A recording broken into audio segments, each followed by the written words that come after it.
Oh, Great after too. look at that. There's a live light on. It's time to go. Hello and welcome to Off the Shelf, the voice, or in my case, lack of, the voice of Transformers Collectors Club Australia. This is episode 69. We are recording live on July 15th, 2016. Oh, hoi hoi. That voice that you hear there, kind of jumping in a little bit early on his intro, there's Mikey. How you doing, Mikey? Hey, good. Yeah, 69. Yeah, it's a good number. Good number. Mikey is, of course, the youngest member of the podcast, in case that wasn't already obvious. Well, no, technically not. No, technically not. That falls to Max now. Max is not here. But he's still a member of the podcast. So Max is here in spirit. Okay, so moving on from the awkward introduction to Mikey, let's go to the awkward introduction for Brad. How are you doing, Brad? Team Rocket's blasting off again.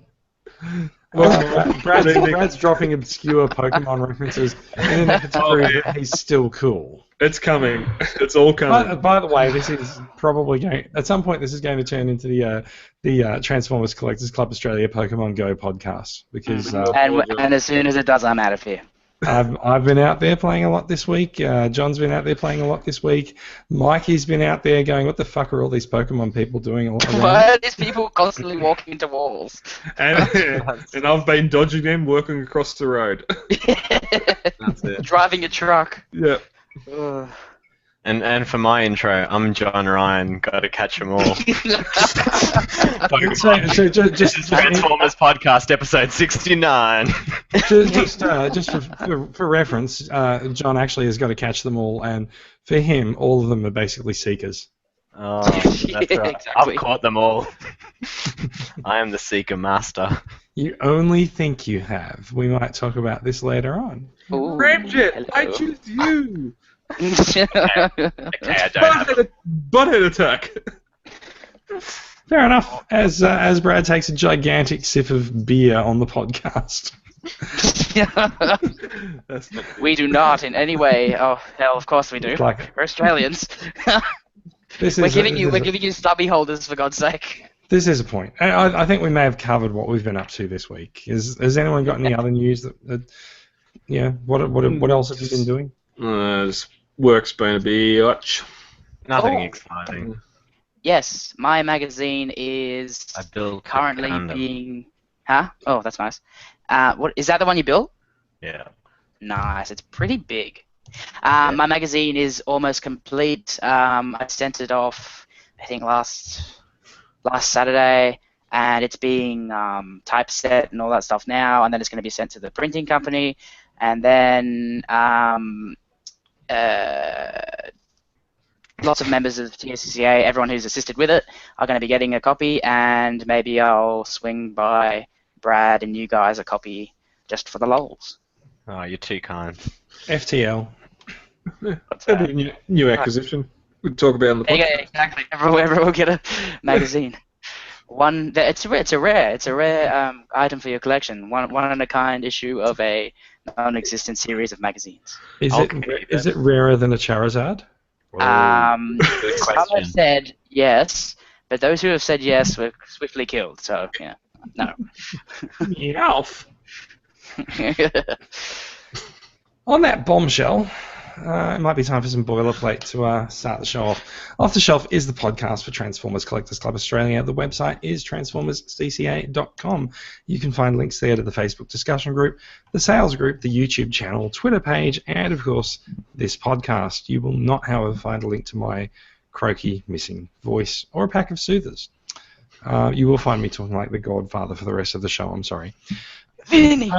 In club and community news, July is membership renewal time. There are 4 levels of membership this year. There's paid and proud membership. The same basic membership as last year does return for $5 if you want to just support the club. If you want to get a little bit more involved, there's bronze, silver, and gold membership levels at $15, $25, and $50. That's for the financial year, so that it goes through to the end of June next year.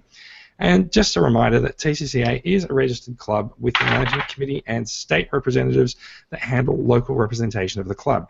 They do not, however, handle whatever it was that someone just dropped on their desk. It wasn't me. Unless they are the representative. Woo.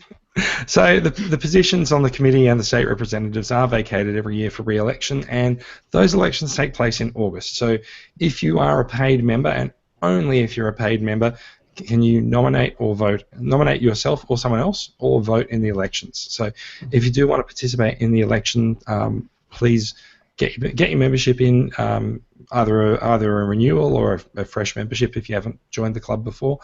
Come along, be part of the club and support us. Now, Brad, you've got a bit of merchandise to show off, haven't you, tonight? Ooh. Only this. I have to go to the camera so I can see it. The stubby holders turned up. I'll squash it. Stubby holders turned up yesterday. And I believe from your Facebook earlier tonight, you have taken it for a trial run in the. I don't know if I can bring something out. And surveys show that Transformer stubbies keep drinks 50% cooler. TCCA does not promote. Not condone. John Ryan didn't endorse anything you just said. But we've jumped up 15 members from last week, 42 paid members. The social member count's 1842, and as Jason said, August is the nomination election time. You got to be signed up by the 31st of July, and you can go in the draw for the members only raffle, where you can pick between a Masterpiece, Ratchet, or Ironhide. If you have those figures, I have something else here that you might be interested in. It would be a Junkion Matrix. Throw $100 at me, and you can get a Masterpiece Shockwave. So Brad is wheeling and dealing live on the podcast with people who. And also to mention is that only if you're a paid member can you run for a member of state rep, and also vote on who will be the current rep. So anyone that wants to those positions, sign up. Sorry, Mikey, what was that? You just straight over, John. Sorry, John. You're ready, mate. How do you? Who chooses if the people are the club allowed to be candidates? There is a nomination process. Yes. Okay. If you're a paid member, each state will get an email calling for nominations. Either you can nominate yourself or someone else. After that week, nominations will go up, and then the following week, second email will go out to that state to nominate for their state rep.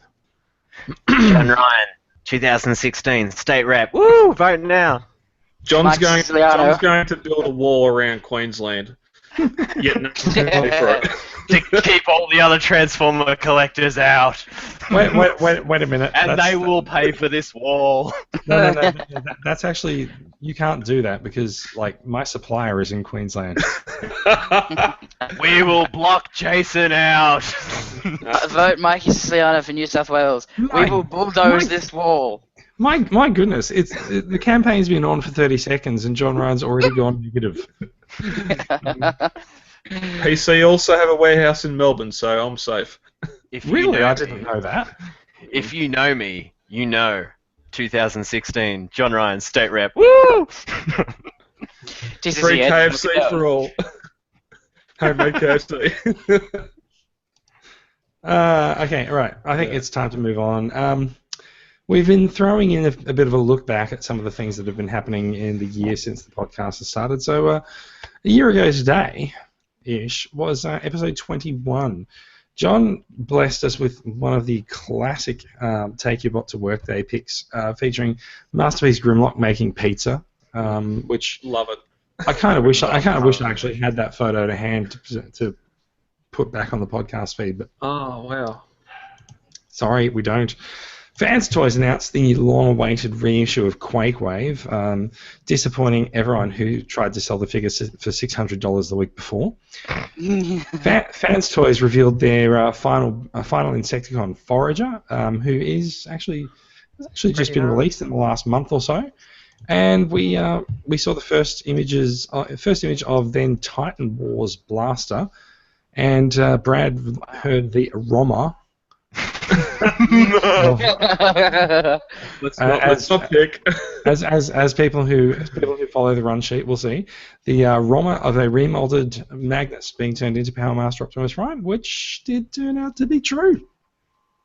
There you go. Romas do come true. All hail Roma.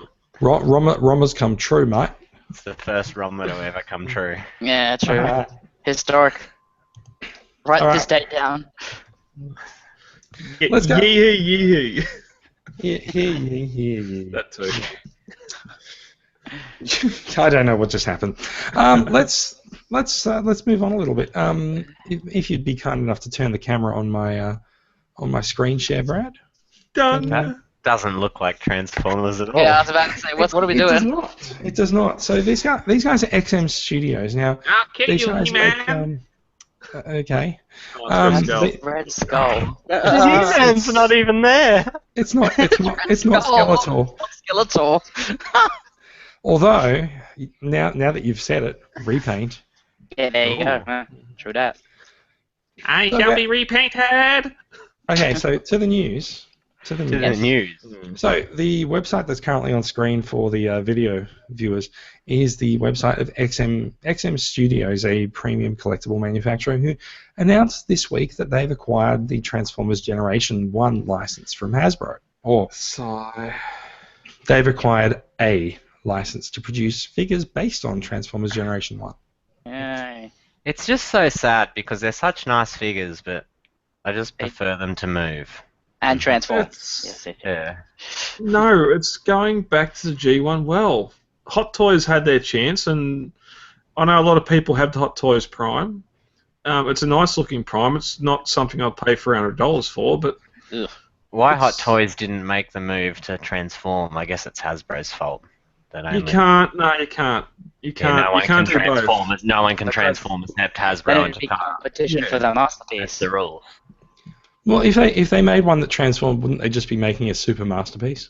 No, Yeah, but there you I think apparently the law is, like, through their marketing, that only Hasbro and Takara are allowed to make Transformer official merchandise that transforms. Anyone else is only allowed to make statues. No, because there's never been any other official product that transforms. But it has that Optimus Prime pen was an official product. Yeah, it's official then, Brad. You just I'm not entirely sure Transforms. that a transforming pen disproves the theory. It transforms from Prime into a pen. But I do feel it necessary to point out that people are conflating what has happened with the possibility of there being a rule. There isn't, in fact, any confirmation that this is a rule. It's just a rumor that people have cooked up. Yeah, that's true. I didn't say else makes transforming. I said apparently. Yeah, that's. I know. I'm just pointing out that, like, I don't want to go saying, hey, there's a rule, because no one knows that there is. It's all conjecture. But it does make sense because we've never seen really anything other than that so-called pen transform. Yeah, that's not transforming. My thing is back to the G1. Yeah, my thing's back to the G1. Well, okay, someone else has got this license. Let's do Optimus Prime. Let's do Megatron. Soap Studios are already doing a Prime, and Bumblebee. I think they'll do great jobs looking at their statues. But I think so too. Look at that Boba Fett. Yeah, like they. Yeah. I don't actually know why it suddenly started animating, but I like it. It looks cool, but doesn't move. Even that next figure that it showed just then, with all the one after Boba Fett, with all the it kind of looks like the Winter Soldier. It is worth remembering that what we're looking at here is a 1/4 scale Boba Fett. That's pretty damn big. Oh, and that's okay. going to be it is. Wow. It's going to be an even bigger. What is that? I don't know. Actually, I think this actually looks like the Transformers. That's the Last Night poster. Exactly. That's Transformers 5 Predator King right there. Transformers 5 Predator King. But yeah, like I think anyone that likes statues, this will definitely be something to keep an eye on. Like I think so. Yeah. I think given the number of people who have the Hot Toys Prime in the group, there are definitely going to be people who are happy to see this license out there. Shall we move on? Yeah. I'll wait and see what their first figure's going to be and see what it looks like. Just really quickly, on the Hot Toys one, that does move, doesn't it? So like It does move. It is posable. that I'm Very actually interested in. You know, just a little It's a nice movability colour. is all I want. Yeah, not a polystone statue that doesn't move Yeah, at all. because if they drop or get knocked, they can just break. That's my main fear with Yeah. polystone. Yeah. This looks nice. There's a new Starscream in town. Well, he may not be in town here, but there's a new Starscream around. He's only at Toys R Us. And he has a mini-con.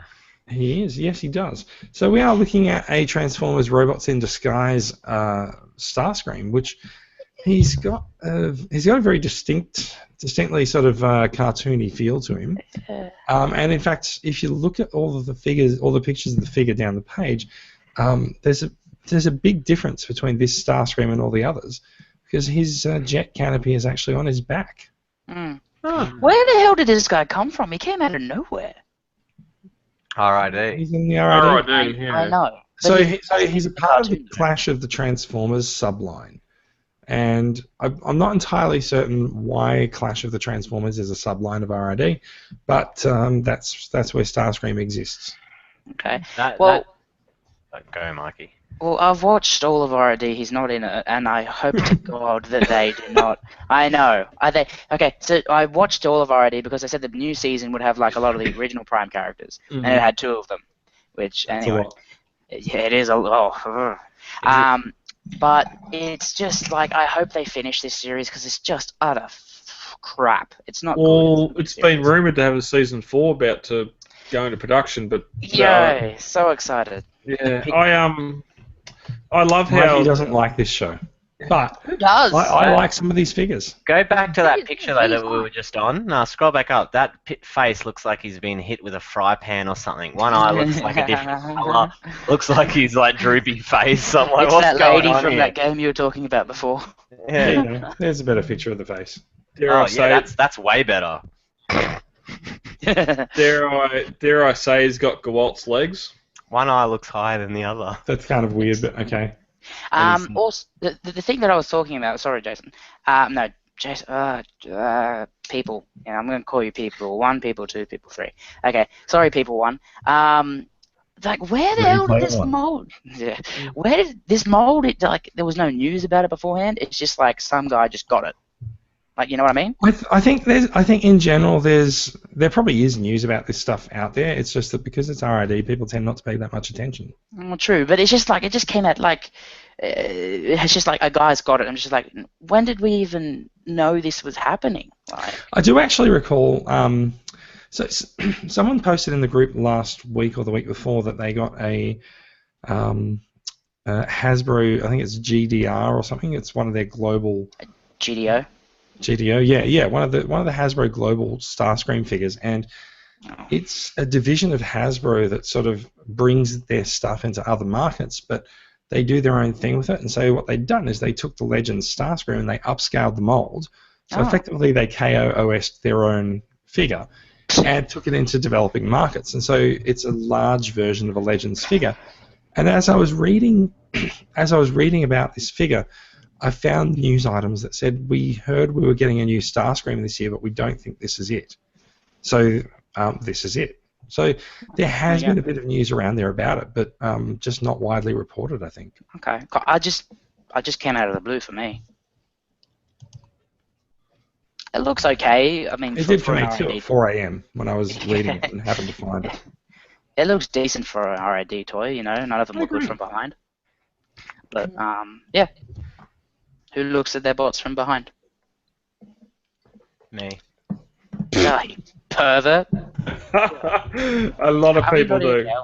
Okay, I think with that we might move on to the other Starscream story of the week, which is this guy, the Prelude to Combiner Wars. The third Prelude to Combiner Wars came out this week, and it's all about Starscream.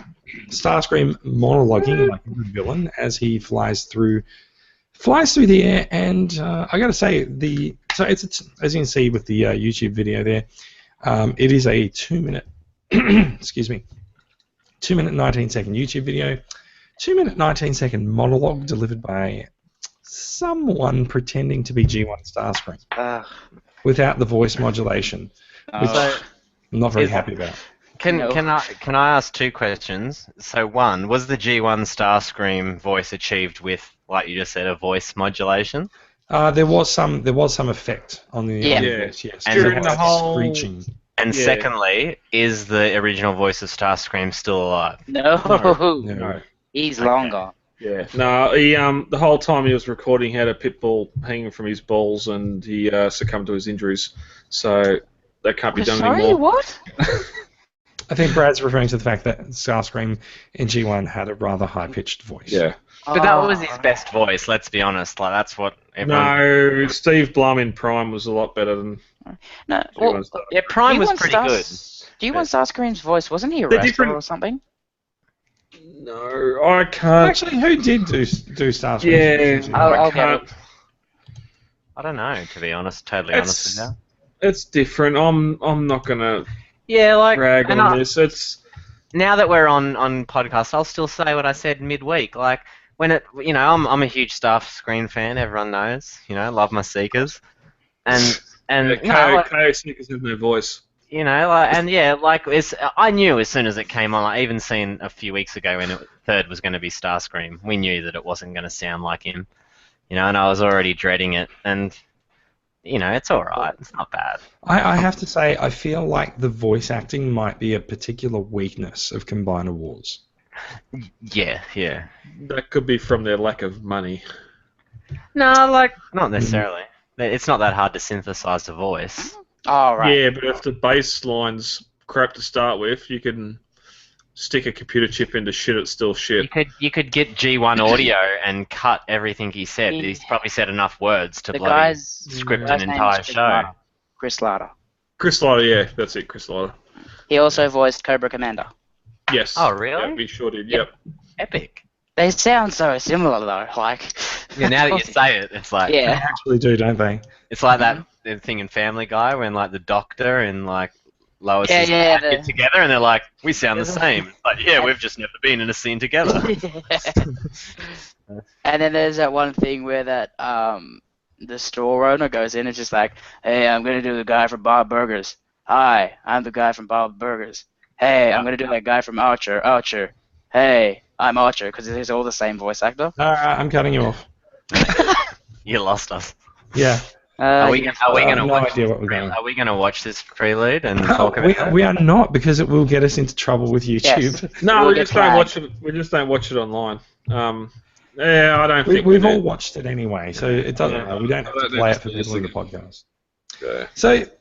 So there's a couple of things that I think are notable about this. Like, as things go on, we're getting something that looks closer to the actual animation style of the show. Like, I've paused it on a frame where you can sort of see Megatron's face superimposed in the background here. It's a good Megatron. It is a really good looking Megatron. Is it the Megatron from the comic that this is representing, or is it just a? No, memory? I think it looks more like G1 Megatron to me. But Yep. what I'm getting at is also the fact that like we've actually seen Starscream's jet mode. I don't know if we've seen his robot mode in here or not. I can't Yeah, remember. he He transforms. Yeah. Yeah, it's a 4-step transformation. Yep. I'm not gonna lie. I'm watching it right now. That's Yeah. all right. You may watch it right now. It's, So yeah, it's interesting.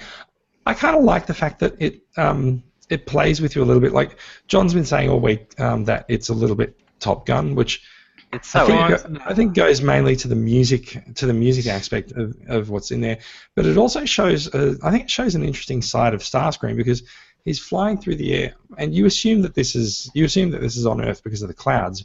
Spoiler, it turns out at the end he's on Cybertron.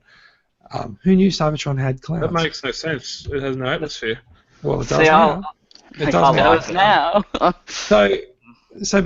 But what happens? What's happening is Starscream flies, up to a particular thing and transforms and free falls. You do hear a bit of like adrenaline junkies, liking a bit of a free fall before they open their parachute on a skydive. So, it's. I think it's a nice little character step. I like He's a it. jet. He's a jet with clan shoes hanging out the back. No, of course, he can free fall. I like it too. Like what you Oh, Jason there. Like, I don't know if it's just because I'm a huge Starscream fan, but like, sort of like the whole that he's ascending, like, you know, because he was ascending in his position. Like, we all, if you know Starscream, he wanted to be the leader and stuff. But then it's sort of like a fall from grace because now he's, you know, sided with the Autobots and stuff on the council and shit. Like, I really think they did a good job with, you know, because he's like, if you know me, and he's like going up in the air and stuff, but then it like he starts falling and stuff. Like, I think they did really well, to be honest. Yeah, I think. Yeah. Well, it doesn't really have that much competition, does it? No. But, so there's a couple of things. This is probably actually the best prelude for the series so far because it actually talks about what's happened. Yep. It talks about the council. It talks about Optimus and Megatron fighting. It talks about the length of time that's passed, and it's a bit of a frank. It's a bit of a frank look from Starscream back at his own personal history of, you know, what he's done and what he's been successful in and what he's failed in, which is every time he's tried to take over leadership of the Decepticons, he's failed. Yeah, a bit of self-recollection. He's just... Yeah. That's it. That's what I see. I think they did real well, honestly. I think that's it. It's a 2-minute video. Like, you can't read that much into it. But also worth remembering, Starscream does have a particularly kick-ass design in the series. When we saw the stills of him a few weeks ago, I think we were all quite impressed. And they match up completely to what we've seen with his robot mode when he was falling in this. They do, yeah. So we've got the design for him.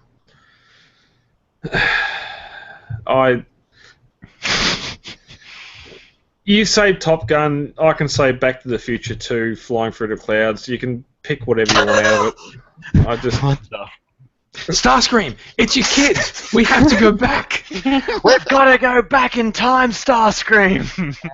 Having a guitar riff play behind a jet flying is not Top Gun. I don't see. I take your point. Yeah. Yeah, no, it's the type of riff. It sounds Top Gun-esque, like, you know. Yeah, Top Gun. I don't see Maverick. I don't see Goose. I don't see an aircar carrier. Goose died, man. Give it up, okay? Starscream ate them all. He's still alive. He'll be back in the sequel. Yeah, no, he's alive. He's Don't bring up harsh memories, man. Goose died. That was harsh shit. I just... I'm fucking thunder. I think Brad's actually a little conflicted because he liked it. No, I didn't. I absolutely hated it. Yeah. He's put me off it. I'm not going to shit on it because every time a new series comes out, I love Beast Wars for what it done. G1ers will see Beast Wars just like I see this and go, what the fuck is this? And I'm not going to shit on it. I'm going to step back and go, right, you want it? This is the comic. You want it? Here it is. Maybe this will put it in. Don't shit on it. You want it? You want it? So maybe this will put it in perspective, Brad. I hate this. I'm not very interested in the cartoon. Like, I don't like the fact that it's Windblade and Starscream's teamed up with Autobots and that. It's complete crap to me. But I can enjoy it. It's a good trailer. Like, it's Starscream. I love Starscream. You know, I see the positive in it. It's going to bring new fandom. Name me one positive from this. It's Top Gun-esque, man. It's Starscream. He's fallen from grace. That is actually the only thing. That's more of a nostalgia feel for Megatron is pulling me faster. But you know, it's a nostalgia grab for Top Gun and not anything to do with this. What about Lion King? That's still a point though. Like you asked, what you know, like it's just watch. Starscream's gonna rock, man. He's finally gotten control of Cybertron, man. You know we know he's still a maniacal son of a bitch. Thank you, Mikey. Well, that's actually the point as well. Like he looks like it gives you the impression that he's been quite, you know, downtrodden and, you know, sort of, you know, set back to sort of just being a bureaucrat. But Starscream is Starscream. That's it. But we can't. I think that's why he's upset because he's a bureaucrat. He doesn't have full control as much as where he wants to be. You keep saying, "Hey, this is the comics. Everyone's going to get the comics." Starscream is Starscream in the comics. Yes, you've said he's captain. He's the leader of Cybertron or whatever else. He's not. He's got nothing to do with Decepticons He's not are really the disbanded? leader because he's part of the council, but he's Part just of the saying council. he's the leader because he's still Starscream and wants to be the leader. So he's the leader of Cybertron. Jason, now, the thing I don't understand is, Alright. you say Starscream is also Starscream in the comics, right? No, I said Starscream, no matter what, is Starscream. He's always power hungry. He's always got a plan. Ah, okay, because I thought he was Megatron. I was like, blows my mind at the Right. moment. That's okay. Yeah, Nah, I'm but just being an asshole. I know. Yes. Yeah. It looks good enough. well, no, because the comics that predate No, it and doesn't go look into good enough. this is he's in charge of Cybertron. So there is a little bit of a difference in what they've done here. They said that so he does lead Cybertron, and and Cybertron is a member of a Council of Worlds. But what sounds like what's happening here is that there's actually a council that leads Cybertron, Mm-hmm. and I'm not entirely sure. So the comics of this led very well into Titan's Return, because they suddenly discovered a whole bunch of other colony worlds at the end of Combiner Wars, and so I don't know if they're going to do that in here, because they've talked about Caminus a few times in they've talked about Caminus a few times in the Preludes, which is where Victorion is from. That's Starscream. But I'm not entirely sure that. Yeah. I'm not entirely sure that that's where this is where this is going to go. We know that there are some differences from the comics into the series. This is the best looking one so far. I'm guessing that means that the fourth one's going to be the besterest. Who is the fourth one? It should be there. Shouldn't it be there? No, it's not. You have to go all the way back to the Visual Prime one. So you've got... Oh, shit. Would it be Optimus? No, it'll be Optimus first. No, it was Optimus, Victorion, Starscream, and... I have that one. Optimus, Victorion, Starscream... Actually, maybe it's Windblade. Windblade, yeah, it is. It's Windblade, yep. Windblade. Yep. Which should show us the final... Oh, no, maybe not. I still liked the Optimus one. I wasn't negative against that, so I still think this one is just... Man. I still think this is just as good as the kicked Optimus off this one. call right now. I still think it's the best thing I've seen. Sacrilege. Did you just say you still think it's the best thing you've seen? Well, at least 3 Optimus Prime one? videos. Yep.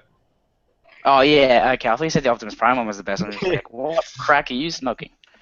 That's exactly what I said. John, I do know the answer to yours, so... Yeah. John still hasn't told me what's good about this, so... It's good. Like, come on, man. Like, I just told you what's good about it. We just spoke about what's good about it. Were you not listening? Like, honestly, okay, like, you want me to get in depth about it? Like I said, like, it's Starscream, he's got the maniacal, power, he wants to be in control. He's finally gotten to a place where he thinks he's in control, but he's not. He's part of the council, the whole fall from grace, like, the fact that he's going up in the air. Like, I think it has a lot of hidden sort of meaning to it. Like, I think they did this character quite well. Like, sure, his voice doesn't sound like Starscream, but the dude's dead, so clearly we're not going to get his voice anymore. And that's it. He was flying up and then falling down. Like, I just think they did it really well, honestly. Like, I think it suited the character quite well. Like, from what I know of Starscream, Nice. All right, we're moving on. So as there is a bit of supplemental material about Combiner Wars. There's some making of, and I think what they called from the artist's desks or something like that. And so one of the things that's come out through that series of posts is concept art for Victorion, which looks very, very much like the actual toy. It looks a lot better than the toy. No, that's not what I said. Okay. I said it looks very much like the toy. You can see vehicles combined and bits moved around and hanging off it, and you can also you can see the influences of the toy's feet in here as well. The sword. Yes, I know what I've just realized. I've just realized something. You know how he's got that, or she has that rust dust attached to her chest? The rust dust. The groove repaint. The groove repaint thing. Yeah. They're supposed to represent you can clearly see it here. Yeah, I haven't seen it before, but like it's clear as day. That's what it's supposed to be now. I didn't get it before. Now I do. It's supposed to be breasts. Obviously, Okay, it's a female combiner. I'm just saying, it's just something I haven't noticed. I just noticed it. That face though, that helmet looks way cooler, eh? Like It does, yeah. Victorian doesn't Looks look like like Gundam. that. That looks epic. Can I just say the sword is that's always stupid because it's way too like the blade's too short. It just looks like Yeah. the colours Swords off are- too. It looks like she's got like a sea weapon, like some Yeah. sea blade, and she's The all like Piranha orange Con and green, like red and green. Yeah. I don't know. She looks really cool here. Like she looks way better than the toy. The helicopters are real chunky, which is good. So this is concept art for the show, right? Or is Yes, this is concept art for the show. Okay. Yeah, cool. I like it. I think it's decent as well. Hmm. Rat Hmm. has to unmute himself. Yes, this is a good-looking. I wish the figure looked a lot like this. I agree. Yeah. More in the arms, but I do like how they've taken the figure we got and modified it to go on the screen in its animated look. So, If she becomes a popular enough character, then they will probably make a third party or maybe even official better one. why wouldn't she be a popular character? The fans voted for her. She is the #1 fan voted figure of all time. Yeah, so an interesting. I'm expecting Masterpiece 38 to be Victorion. So and first combiner. An interesting thing here is that in the news it scrolls down, it says so the Transformers Facebook page uploaded a development blog answering who they were most excited for in the series. Their answer was Victorion. And it said the video is short and I'll summarise. Whereas combiners such as Devastator, Mensor and Superion were created as a result of scientific ventures, in contrast, Victorion is the only combiner that was born from the enigma of combination. So also happens to be the most magical as an included result. Her personality has taken inspiration from Sir Pervical, from the legend of King Arthur and his Knights of the Round Table. Supervical? Pervical? Oh, yeah, look at the name. I think you'll find that means Percival. Percival. Yeah, I'm a great love of reader. God, Percival. You know what holds her combined form together? Magic. Friendship and magic, Jason. Get it right. Oh, that's pretty cool. I like the whole Knights of the Round. It's cool. I love this design. She looks epic. She looks like I want a figure of that, but instead we got, what we got. The mess. Yeah, it really was a mess. Okay, can someone describe to me Enigma? A mystery wrapped inside a riddle. Edward Enigma, the Riddler from Batman series. So in the comics, You get 10 points. Thank you. Yes, go. So in the comics, the Enigma of Combination is a Cybertronian artifact that allows its possessor to control combinations of Transformers into one Gestalt entity. I get the of combination, but the Enigma at the start of it. So, Brad, but the actual definition of enigma is a personal thing that is mysterious or difficult to understand. Get off Google Translate, John. That's still the proper definition. Yeah, that's right. I thought it meant something else. Okay. Yeah. So like I do think it's the name Enigma of Combination does grate on me a little bit. Like, it's not a mystery; it's an artifact. How many? What issue of the comic are we up to at the moment? 50 something. So it should no longer be Enigma. It should be It should now be the very well known. Yeah. Okay. I'm leaving it there. Leaving it there. The very well known. So the way they portrayed it, though, none of them know they could combine, and they all just drove in together. Like, hey, let's just try this. Female, let's try ramming into each other. Kind of, yes. Kind of. Yeah. What I imagined something like that happening was be like, they all just come together because of something they feel inside them, and then they're just like, okay, so something's drawn us here together, and then they meet up together, and then they just combine. That's what I've imagined. That's what I imagined the first combiner would be, like them having like some instinct to come together, and then they think, well, we've got this, something's been unlocked now, and then they combine. Some sort of menstruation. Oh. Right there. I wasn't gonna go there, I but couldn't help it, man. You were just leading into it too bad. I didn't mean that though. No. But So now you I think to drag the thing back to actual Transformers, and maybe a semi-recent Marvel movie. Are you saying that they're hooked on a feeling? Yes, that. John, to agree with your thing more, I can imagine the green or the turquoise part of it being a. You know what? I'm just going to type that to you because I think I will. Let's not talk about this. Yeah, one. no, Wow. okay, we're not going to talk about that one. Yeah, well, Let's just say there's a Ghostbusters. conversation. That's a conversation that's getting edited out of the podcast, Let's isn't it? just say Ghostbusters did it, so Transformers thought they could do it as well. Look, Transformers. Oh yeah, true. Let's talk about Fruticus. Fruticus. I'm shutting it Talk down. about fruit, baby. Yeah. Talk about Fruticus. Talk about vitamin C. So, Oh, nice. Hasbro, yeah, most of them are coloured for vitamin C. So Hasbro's got this. Hasbro's been sort of adopting this habit of putting out videos with interviews of their staff where they all talk about the upcoming toy that the video is being produced to talk about as the most amazing thing ever and a massive challenge. And there always needs to be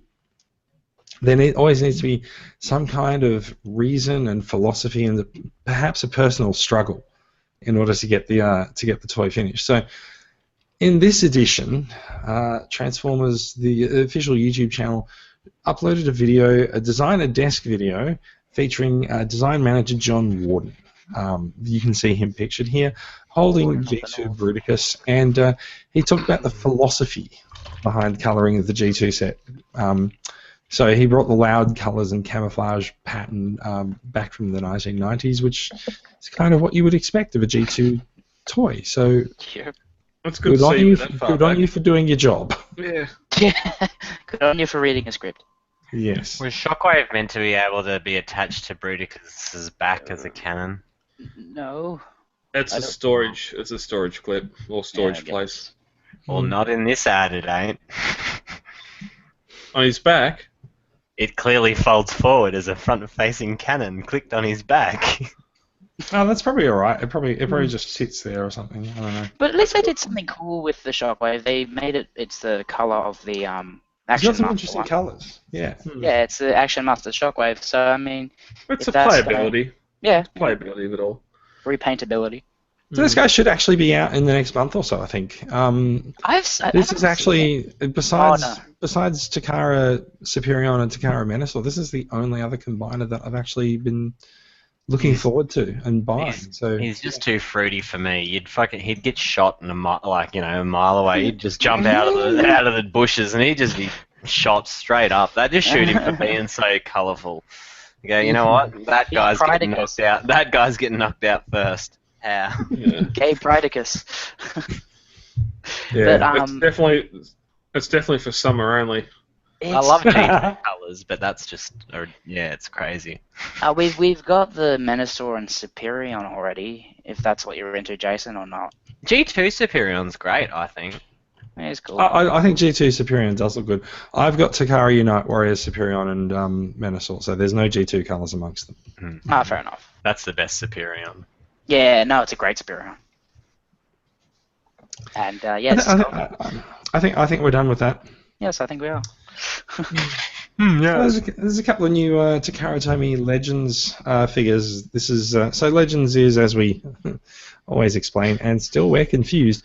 Legends is Takara's line of basically their Generations line, actually. So Combiner Wars and Titans Return are part of Hasbro's Generations line. They get released as Legends figures with an LG prefix in front of their number in Japan. Which Mostly the doesn't mean same they're small. molds. No, that's Blaster actually looks way better. So let's stick to what's on the screen at first, shall we? Shit. So we're talking about Sorry. Blur first. Just kidding. So Blur, we've seen the Hasbro Blur. Usually with these figures, Takara's figure rolls around and you get a much better paint job, and that's definitely true. Yeah. That's definitely true here. Takara's Legends Blur looks fantastic. He does. He really does. Hasbro's Blur looks good, but Takara's paint job just takes it away to the next level with those contrasting blues all over him. Yeah, and a lot of the US reviewers and everyone are getting these guys in hand now, and early reports are this is the standout of Wave 1. Oh, okay. I just love this figure. So you were talking about the Hasbro figure being the standout of Wave 1. Yes, sorry. Yeah. Mold wise, not paint, obviously, because this thing has got paint that trumps the original one. I'm going Takara all the way on this. They look gorgeous. I don't care about the figure, but So the news story is about LG25, who's Blur. We don't know who LG26 is, unless we do. Oh, Here's LG27. This is Blaster. In all honesty, like if that Blur was a bit bigger, I wouldn't mind putting it in my masterpiece shelf because it looks pretty damn good. It'd almost be the right size, I think. being speedy, being a fast bot, ordinarily. Yeah, to be The small, animated one was too big, but Cause he was like Bumblebee's size, wasn't he? A bit bigger than Bumblebee. He wasn't much bigger. Or Rodimus. I mean, Hot Rod. well, he's Yeah, going to be maybe Hot bigger Rod's. than him. He'd be Hot Rod his size. size. So yeah, he should be the right size, nearly. Yeah. The Blaster is even kind of in scale with your Soundwave if you like the look. Being a leader I think figure, this- I think this Blaster looks way better than the Hasbro one. The Hasbro one looks horrible. badass. Well, if you're going to do the MP comparison, what's this compared to Transistor? Yeah. Oh, not Transistor blows this away, but height-wise, I'm guessing they're It's pretty close color-wise though to Transistor. Yeah. Other than the legs are a bit more dark grey than silver, where the speakers are. I'm sure price-wise it blows it away too, but it's funny because they've got So there's fakes. Rewind down there as well. Yeah, he looks good. it looks great. Yeah. And there's the inexplicable base mode. At least it doesn't look like a kitchen anymore. It doesn't look like It does my too. first kitchen. I'm cooking an apple pie on that bugger. Let me know how it goes. Yeah. Does this version of Blood, the Takara one, come with the eject or rewind or whoever it is, or I not? think it comes with Rewind, judging by the Yeah. photo that we just saw. Oh, well, that's pretty he's, cool. he's included with the packaging. Well, that's nice considering the US one you don't get it. You only get the stupid little. Have they given these guys both the same pose? If you Yeah, pretty much. Pretty much, yeah. Yeah. Obviously, the big one can do Same- more because it's same bigger and has more photographer? joints. Only a little. No. So yeah, looks great. So there's Blaster. Blasting at ya. How come we don't have a photo of the boombox? I don't actually know. I guess Because no one's going to pose it in boombox mode. Oh, but it's Very nice true. to know it's there. Unless you're going to put it on top of Well, that's why I have. Metroplex. MP's. Metroplex. Yeah, no, not Metroplex. That's why I have MP the. Starscream? That's why I have KFC's repaint of Double Deck, so I can have him, or Twin Cast, so I can have him in boombox mode On where? in my details. Oh, okay. I thought you were going to have it with a robot or something. He's down over. Oh, you can't really see it. Gundam's in the way. All right. I I think can't it's wait time to to move on. see this. Yeah, I can't wait to see these guys in hand. Looks nice. Ooh. Hello. Controversy of the leak. Hello. Is it really controversial? Well, Okay, so for the audio listeners, I've put Yeah. up a picture of Masterpiece MB11 SW Skywarp, which we actually had heard was being reissued, but we didn't talk about on the podcast last week. We've all purchased our reissue Skywarps now, haven't we? Oh, you've got just a KO because you're a sucker. Oh. Reissue. I think this is the Oh, I don't know what. I got it Mikey. off What? Yeah, sorry. What? Mikey, do you know what we're talking about? This thing? Skywarp. You This already one? have one? Is it this one? Yeah, some people have them, Brad. Yeah, some people do have Skywarp because he's been available for about a year. Quite a while. This is. I got. This was expensive. It was all I remember. It's the best. It's a lovely Skywarp. It is. No, it's great. I'm glad they're reissuing it for anyone that missed it. You know, it's a good figure. Is this not the KO one, or is this the? No, Mikey, if you look on the screen, it says it is MP11 SW Masterpiece Skywarp, and all we've been talking about all week in the group is the reissue of it. All right. And Okay, on so- how many people have abandoned the KO? Yeah. How many So that's people gonna have abandoned the KO? So it went on sale on Monday at 1 p.m. local time at Takara Mall, prompting a rush of people coming into the group going, how the fuck do I order from Takara Mall? And we've seen one example of how you don't order from Takara, Yes, we have. which is ordering without knowing what the language is. But you know what? If it works, then great. If it works, that's fantastic. Just hit buttons. So I don't know how long it took Takara Tomy to actually sell out. They had 2,000 items. Whoa. They had 2,000 pieces, which has become usual for their Seeker sales. And an unknown allegation also went to China and to be sold by Hasbro Asia, which is the version that came through for pre-order from Premium Collectibles on Tuesday night. Now, you can tell that because Premium advertised them as coming with a coin, which means they've come from Hasbro Asia. Yeah. Just muted myself while I cough there. Yeah. Right. So this guy's been going for up to $600 on eBay. Because people are desperate to get hold of him. So the news of a reissue is fantastic. He's due for release in November, so it's not coming anytime soon, but it is coming. The news of $140 KO was exciting. So now after the reissue, it'll go up to 1,000 because I go, you missed it the second time too. Yeah, you missed it the second time, you idiot. So yeah, we've been making veiled references to the KO. So there has been a knockoff of Masterpiece Skywalk shown, but not actually available for, not actually shipping yet, I believe. But No. the company that made it, I'm not sure if it's the same company that did the very poorly received knockoff of MP11 Starscream a couple of months ago. But that was pretty bad. So I've got no faith in a knockoff of MP11 Skywalk. I'm pretty sure the KO's shipping this week. And they pushed up their production schedule because Takara announced the reissue. So, doing things, So we'll see how the KO comes out. But there's a lot of people who purchased the KO because they figured that Skywarp was never going to be re-released, and have started to cause issues for a number of retailers in trying to cancel their orders for the KO.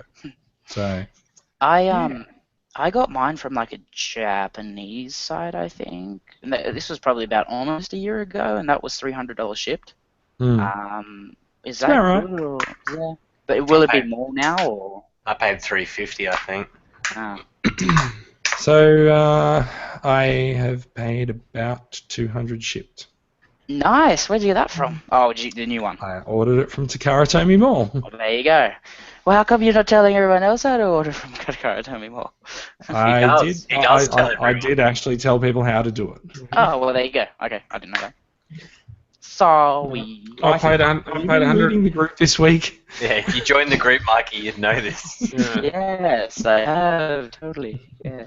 No, I paid $110 and brought MP7, so I'm happy there. Very good. Also a perfectly legit choice. Funnily enough, that post I was going to tag you, Jason, when people were asking, do you know how to buy off Takara Mall? And I thought, nah, I don't want to waste your time. Do not involve me in the squabblings of the group. Yeah, and then someone else tagged you, and I was like, oh, well, too late now.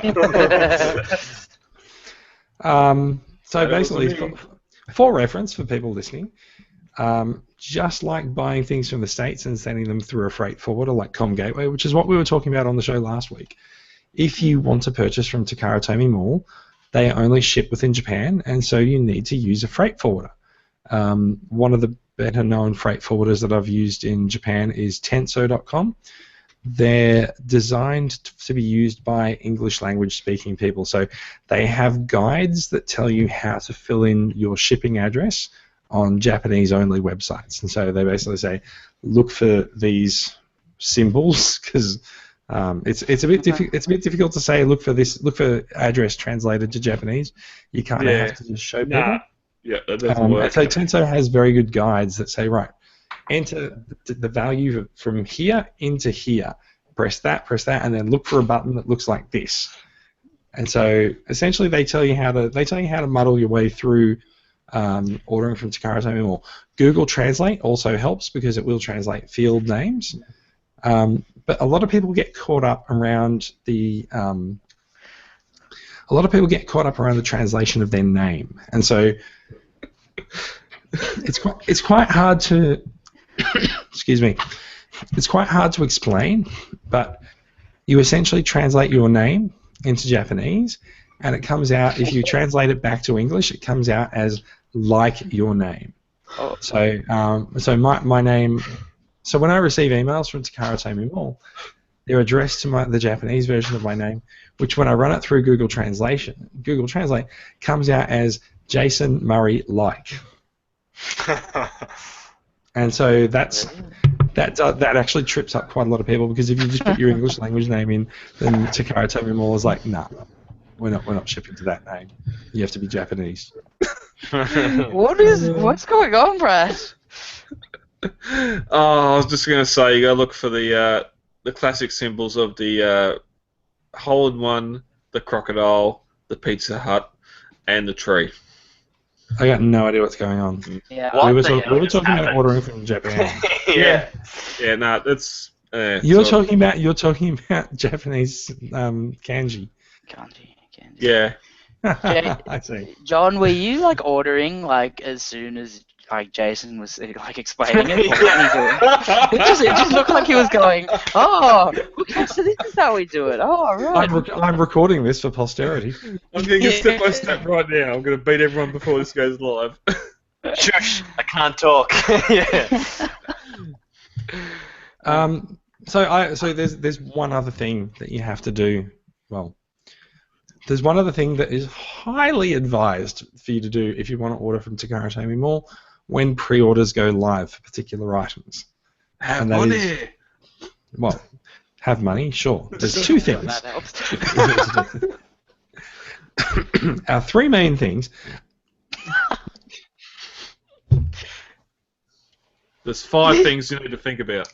There's 11 things that you need to do. The 21 rules you have to go through in your head before you buy. It's very simple. It's a 547-step process. It should take you no less than 3 days.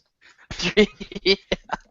Just don't forget to say goodbye. So by far the easiest thing to do is to have someone who speaks Japanese sit next to you.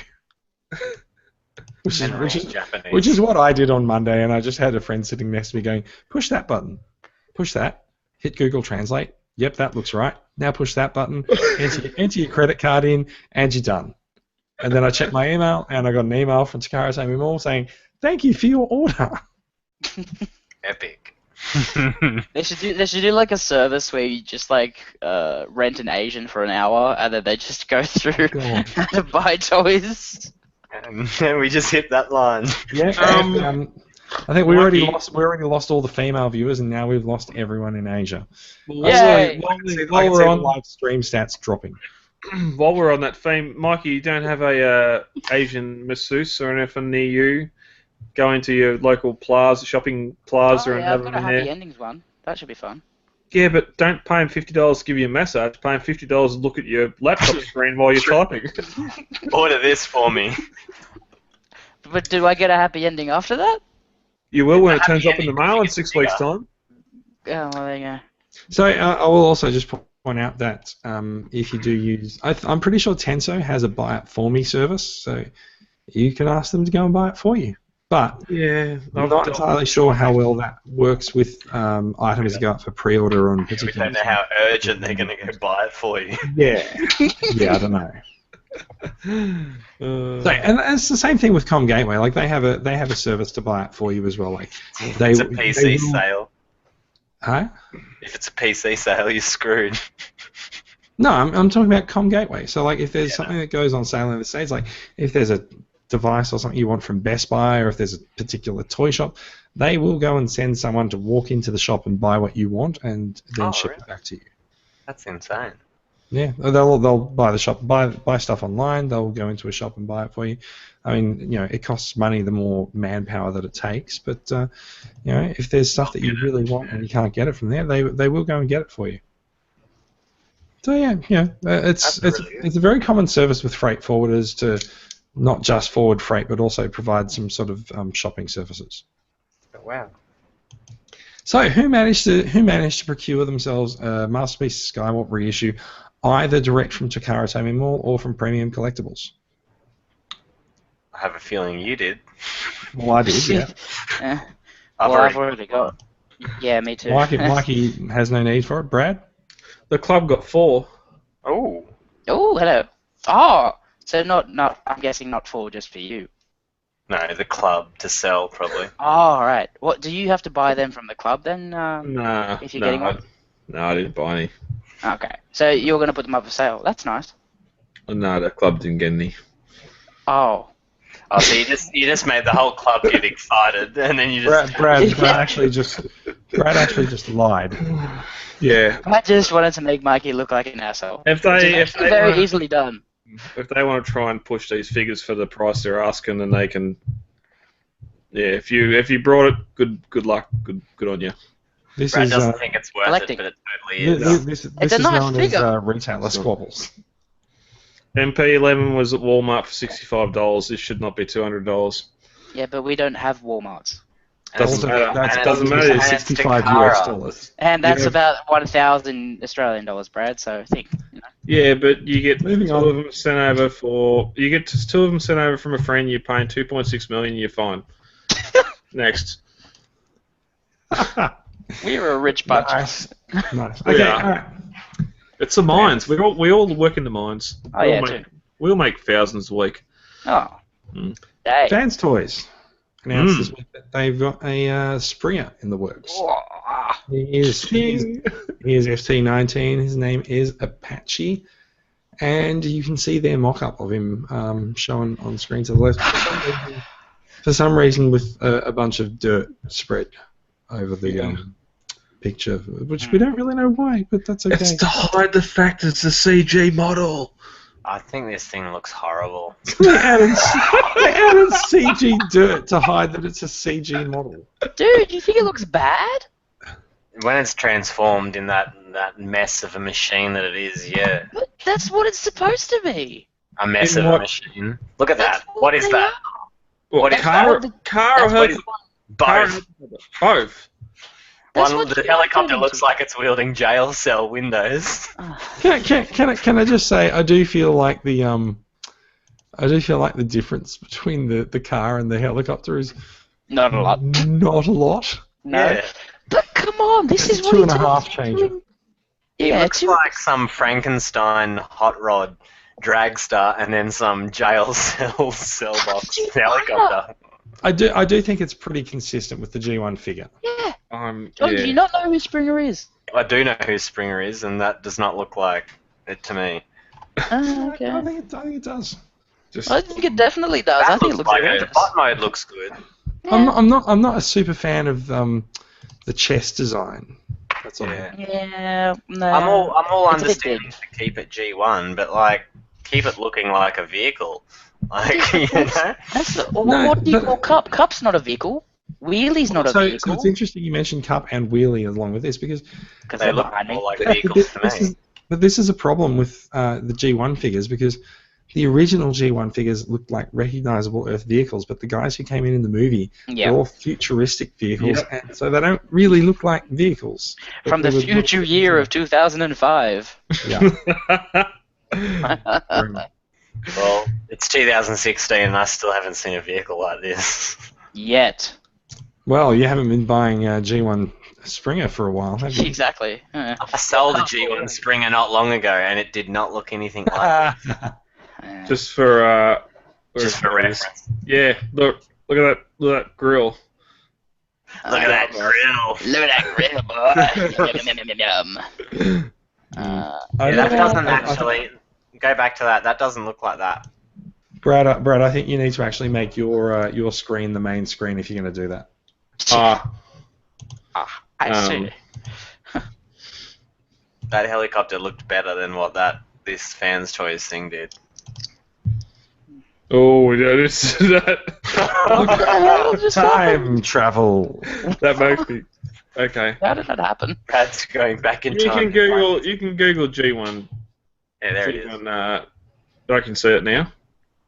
Yeah, that does not look like that helicopter. I reckon It's got. it's not far off. Yeah. I'm just trying to think. No, there's nothing there.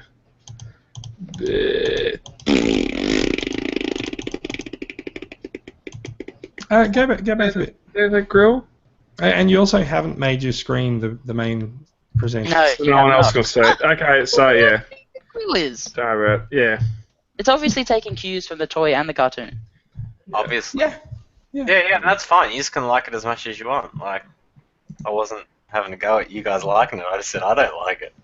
I don't know. I think there was the point at which you said, like, anyone who likes this is a dickhead. Yeah. I didn't say that. Yeah. Personally, I took offense to that. I thought you shouldn't have said it. Yeah. Oh, Okay. man, that is shots So do fired. we think crucifixion will be the best way to do it with this, or what are we thinking of? I don't know. It's Transformers. We should quarter him. Yeah, Well, I if think you that's a good idea. go. I think it's only fair that we burn the figure in Mount Doom. If you go to the next link, Jason, I've got the link to the Toy World one.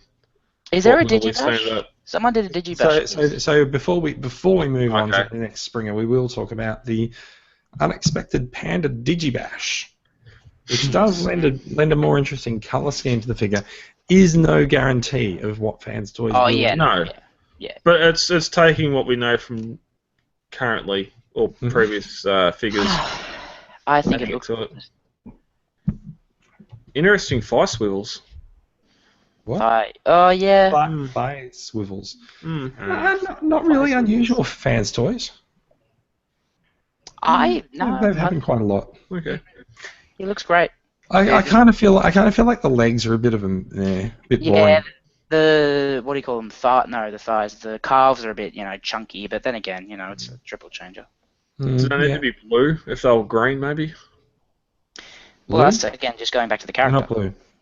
What? They're I grey. think- I think we've established that your monitor does weird things with colours. Yeah. Especially after what he just- Oh, yeah, I'm thinking shins. Okay. Oh.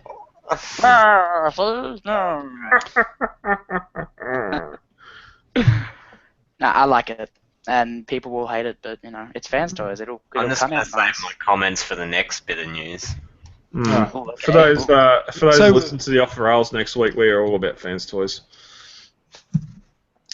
So we did actually hear a few weeks ago that TFW, Toy World has a I can't keep up with all the third-party names because they're all so fucking similar to each other. They Toy are, fucking though. World, whatever. It is horrible. Look, there's an actual thing that looks like Springer. Oh my That's god. all right. Oh, God, no, it's This is hideous. Springer Magnus. This thing's ugly. It looks more like Springer to me than what anything I've seen before. Where's Yes. Magnus I hammer? kind of tend to agree. He does look sort of like a masterpiece inspired version of the G1 figure inspiring. But I feel like Suck it, Mikey. No, It's horrible. It's ugly. but- It's stupid.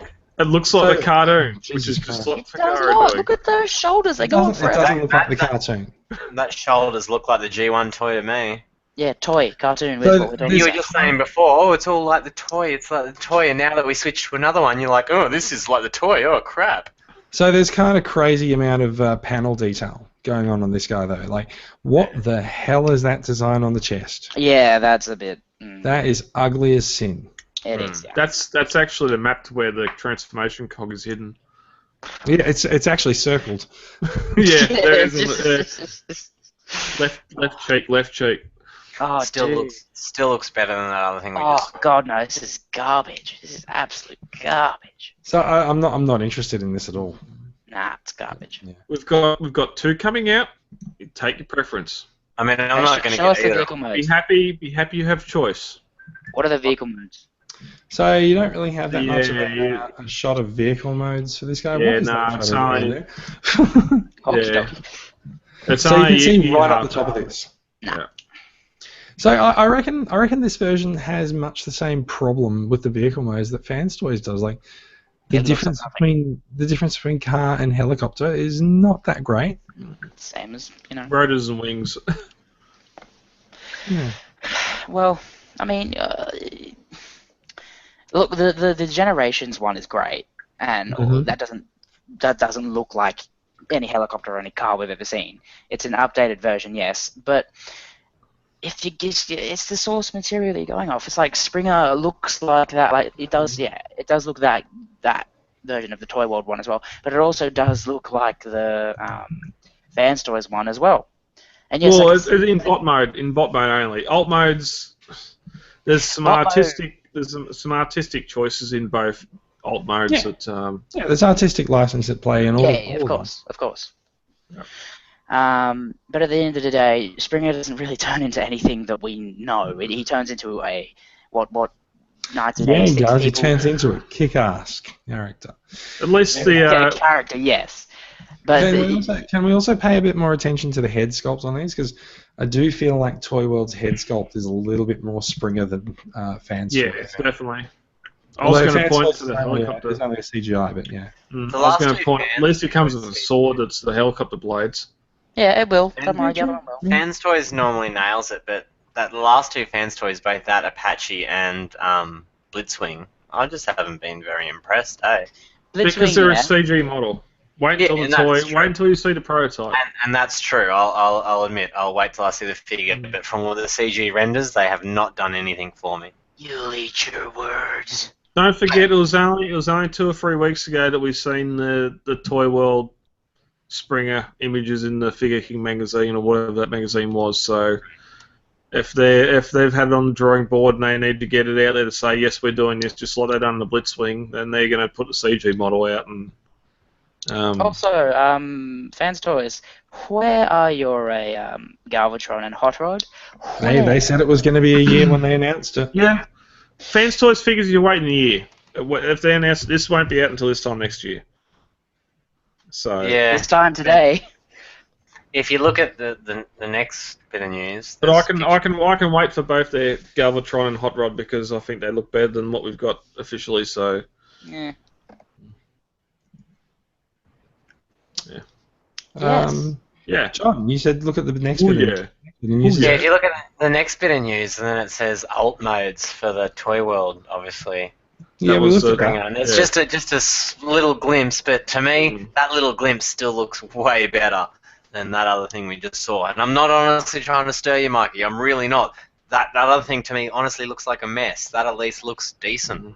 It's I feel like When I Toy World's yeah, figure is not masterpiece scale. No, This it one- fits. no, It this fits one's, in. It fits in with their smaller. scale. It fits in with their scale. Which It their does new say it's Seekers, 21 their centimeters. Prime. Yeah, their Seekers, their Prime, their Jazz. It fits in Jazz with all looks their alright. scale. So are you saying that it's too big or too small? It'll be too big. Giggity. No, but we saw it just before next to Bumblebee, and none of you said anything about, oh, he's too big. Yeah, this is true. And now that we're reading size, you're like, oh, he's way too big. Like, see, look. That's That's kneecap size. Is the He size is of actually, your Bumblebee's he is and actually pretty damn big. Yeah. Yeah, Bumblebee's about. We're not looking at Bumblebee right now. He's only at Magnus's kneecap. Well, he's Yeah. the same. Yeah, he's the same size as Magnus. He's only or Prime. Ironhide's crutch, man. Like, he's Giggity. a pretty small boat. Giggity. But So is Magnus size. Or is Prime no, MP10 size? he's not Magnus size though, because Bumblebee's head would be then directly at the kneecap. So he's a bit smaller than Magnus and Prime. He's a bit higher than Ironhide though. He will be. He'll be in between Ironhide and Magnus. I'm calling it. We're going to Okay. be wrong. I'll wait Yes. for KFC. I'll wait for KFC. Yeah, I do feel like some KFC. Delicious. Okay, a little bit of movie news this week. For some reason, a year in advance of its release, Times Square has a massive promo for Transformers: The Last Night, which certainly dashes my hopes that the logo was temporary. I don't know what the hell's going on with that, but Transformers: The Last Night, 2017. You can see Prime. You can see Prime's cool kick-ass sword. You can see a Decepticon flag. You can see something that Brad has very interestingly called Predaking. I'm putting it down right now in Very interesting. virtual ink. This will be Predaking. Well, see, what one of my friends told me, actually you met him at PopCon the other week, Jason Will, and he's now a member of DCCA. He thinks this is kind of a Hydra type creature of Megatron. I reckon it's Unicron. Really? Ooh. That is a good one, though. That is into an amalgamation of mesh and shit that just fucking, he'll be a big spawn of stuff just going around. That would make faces sense, yeah. and stuff. It's a bit big for a combi, though. well played. I've heard, and I'm sure you can scroll down and look in the comments. Everyone's commented between bloody Quintessons and anything that has more than one head or more than one limb. They are calling Look at this that, though, the mesh, that picture right there. That doesn't look like it's a normal bot. That looks like it's something big that combines a whole lot of shit together. And the only thing that I could think of is Unicron. And as much as I hate to admit it, because that ain't Unicron, but that's still the only thing that I could think Michael Bay's gone with to it's just a big force of menacing crap, Quintessonian creature. Well, you're seeing a lot of fang. You're seeing a lot of fang, snake / serpent head. Thanks for the memories. Ahoy hoy ho. Once was a memory, and now I cannot sing any longer. Predaking's still not a bad guess. Yes, good guess. No. Yeah, but it's just... Now, just to look at this a little bit more closely, are we actually looking at 3 heads here, or are we looking at more? We are. No, 3. I see 3. What's going on in the bottom window there, in the I think that's a wing. Bottom right? Yeah, okay. That looks very... I don't know, that looks very... I hate to say it, but Unicron-esque, Cybertronian spike building. There's a massive... yeah. Okay. No, we're back... And the cable going in front of it, cable, wire. Yeah, see, it looks very Cybertronian, big... And it looks like there's a spaceship in the background. That round circular spaceship... There is some kind of a space station? Yeah, I'd normally say that's the Quintessons screw, but it's not. Yeah, what else is going on at the top left of this image? I'd say that's Cybertron landscape.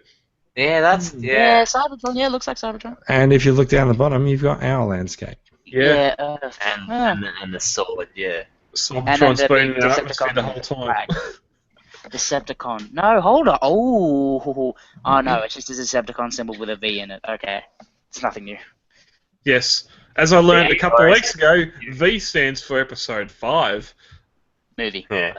Or is it a slightly obscure U standing for Unicron? No. Yeah, well, there you go. No. It actually stands for his lesser-known brother, Vunicron. Vunicron. Who's a gigantic Hydra. I do find it interesting that all the neck segments are sort of hollow and you can see through it. So. Oh my god. Yeah. Oh my god. In more important news, best character ever. This part is I know nothing. This part is literally not news, but it's in there. So whatever. It's like someone showed off Colonel Klink's Transformer. Yeah, my new iPad screen, home screen image. Someone's showing off a sort of in production version, which CGI kind of. Well, so Render.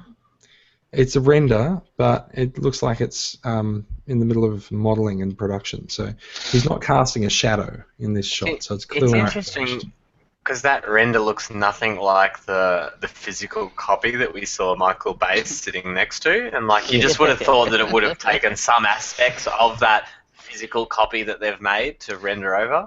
It's blue, it's damaged, and I don't think it's a million miles away from it once it transforms. Good as hell. No. And plus, you're looking at an uploaded photo from an uploaded screen grab. That's lost a lot of its detail. It's not even probably the full CG model. Okay, We know they have a. It's we know fully they have. enclosed in the shop. Yeah, but we know they have the physical squeaks on set to act with. Purple eyes though makes me a little Ooh, curious. evil. Maybe Yeah. he's Unicron. He shouldn't be so. He should be a Cyclopsian, but more importantly, he's got handlebar hands. Yeah. Yeah. He's That's- one of Unicron's heralds. That's handy work.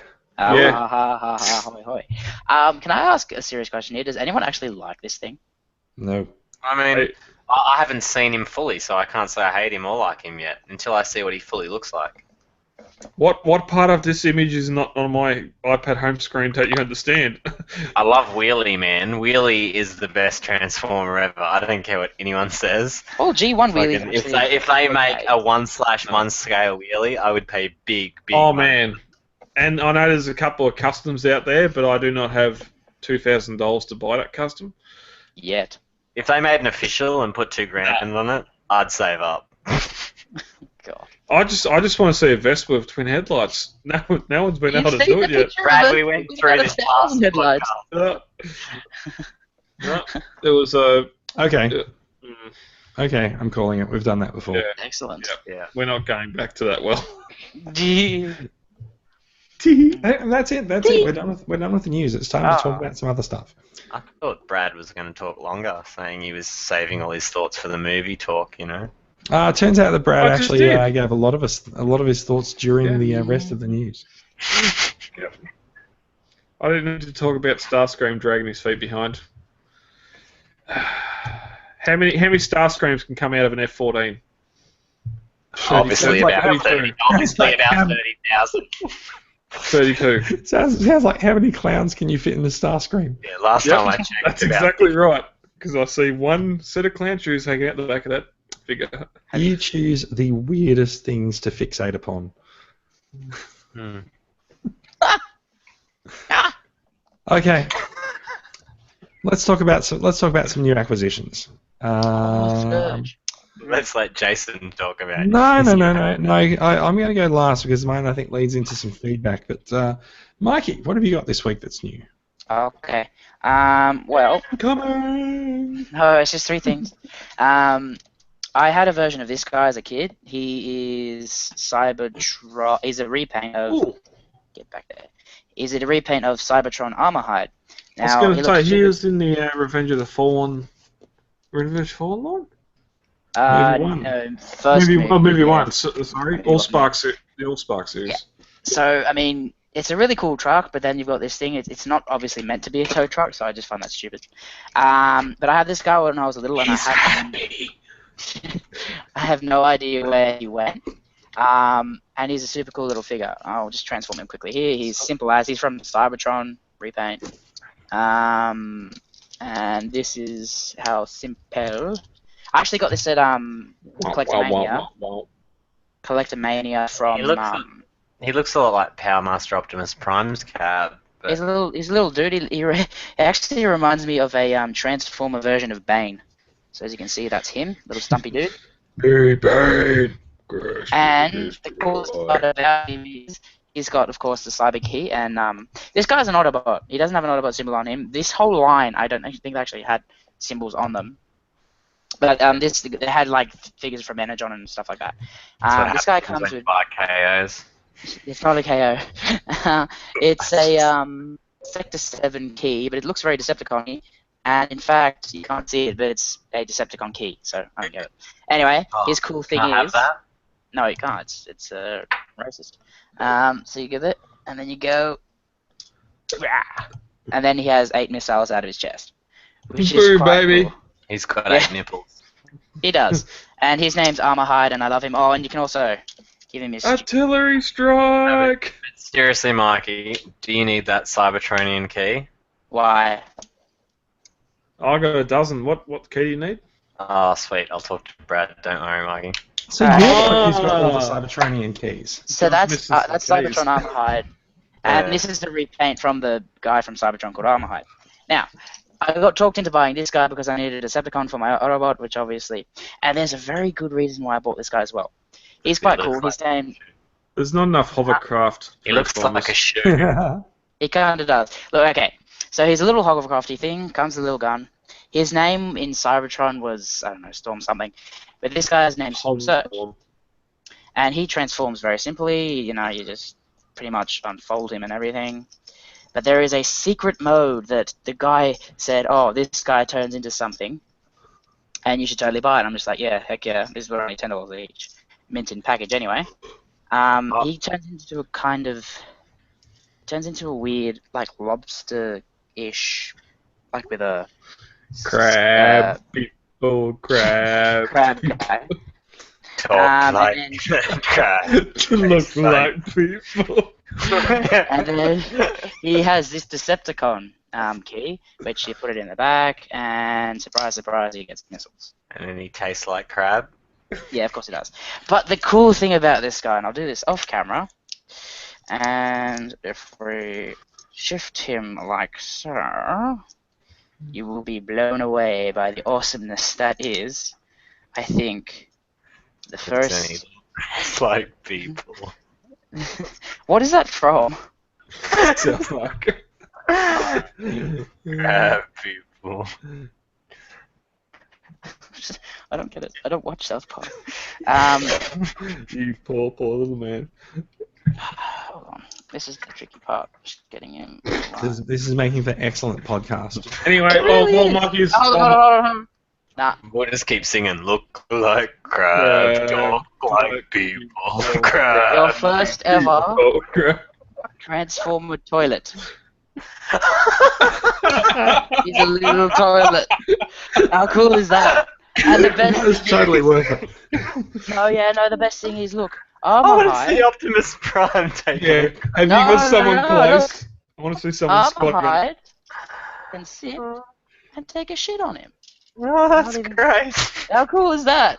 You got little dude shitting on a Decepticon. He's a little toilet. He looks like a bloody toilet. How cool is that? So that's why I picked up Storm Surge, and he's like one of my favorite characters now. Oh, and he can also, he also invented the gun face thing, so he can totally do gun face. But yeah, that guy was sick. And then third party wise, I got to be a paratrooper guy. Yeah, Um, Damn Sphinx. you. $120. A very good buy, I think, because he is great. This was just a bonus. I was like, okay, that's cool. And I don't think we'll ever get a more perfect version of Mirage. I'm hoping to get that stealth one from The TF. stealth one looks amazing. I'm thinking about getting it if I can. But the only weird thing about this figure is his legs kind of... it's hard to show off. But like, Bend they kind of inwards? curve. Yeah, No, so You can't like bend them that way. They like slope weirdly, if you know what I mean. If you Yeah. like stare at it, it slopes at a weird angle. But other than that, this guy is like, his transformation is fun as hell. He's even got like little axles that you can turn all the wheels individually. And yeah, that is a great find if you can get him. Definitely recommend that one. I feel like I said nasty things about Sphinx when I took a first look at him on the site. Like I didn't really like the feet transformation on him, but I feel like But the isn't rest of that- him is really good. Yeah, he is. But isn't that how the G1 did it though? Well, I feel like it doesn't really matter if the G1 did it that way, but like, Yeah, true. I feel like his wheels are too close to the whatever surface he's on. not enough clearance there. Yeah, but I don't really have any problems in all honesty. Don't He's they act got as nab if crunch. He's got an ab crunch, which is quite cool. Like they didn't have to put that in there, but he's got an ab crunch.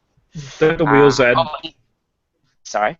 don't the wheels act as a heel though for the bot? No, he's got a heel piece and then he's got a toe piece. So if I show you. Okay. Because they're big, they're really big wheels to have as a ankle. I played with him at Brisbane Supernova because someone, Matthew Bilby, bought him and brought him back and let me how to play with him, and it's a great figure, honestly. Like I have to say, I think they nailed it. Like it feels He really actually- solid. Like feels solid, looks good. Like, He can do the Iron Man pose. That's how poseable he is. Like he can do the full-on. Superhero pose. Superhero Yeah, pose. superhero landing. Superhero landing. He's poseable. He's honestly worth your money. I can tell you that much. Nice. Yeah, he's definitely on the want list. Definitely. John, you've got a quick update.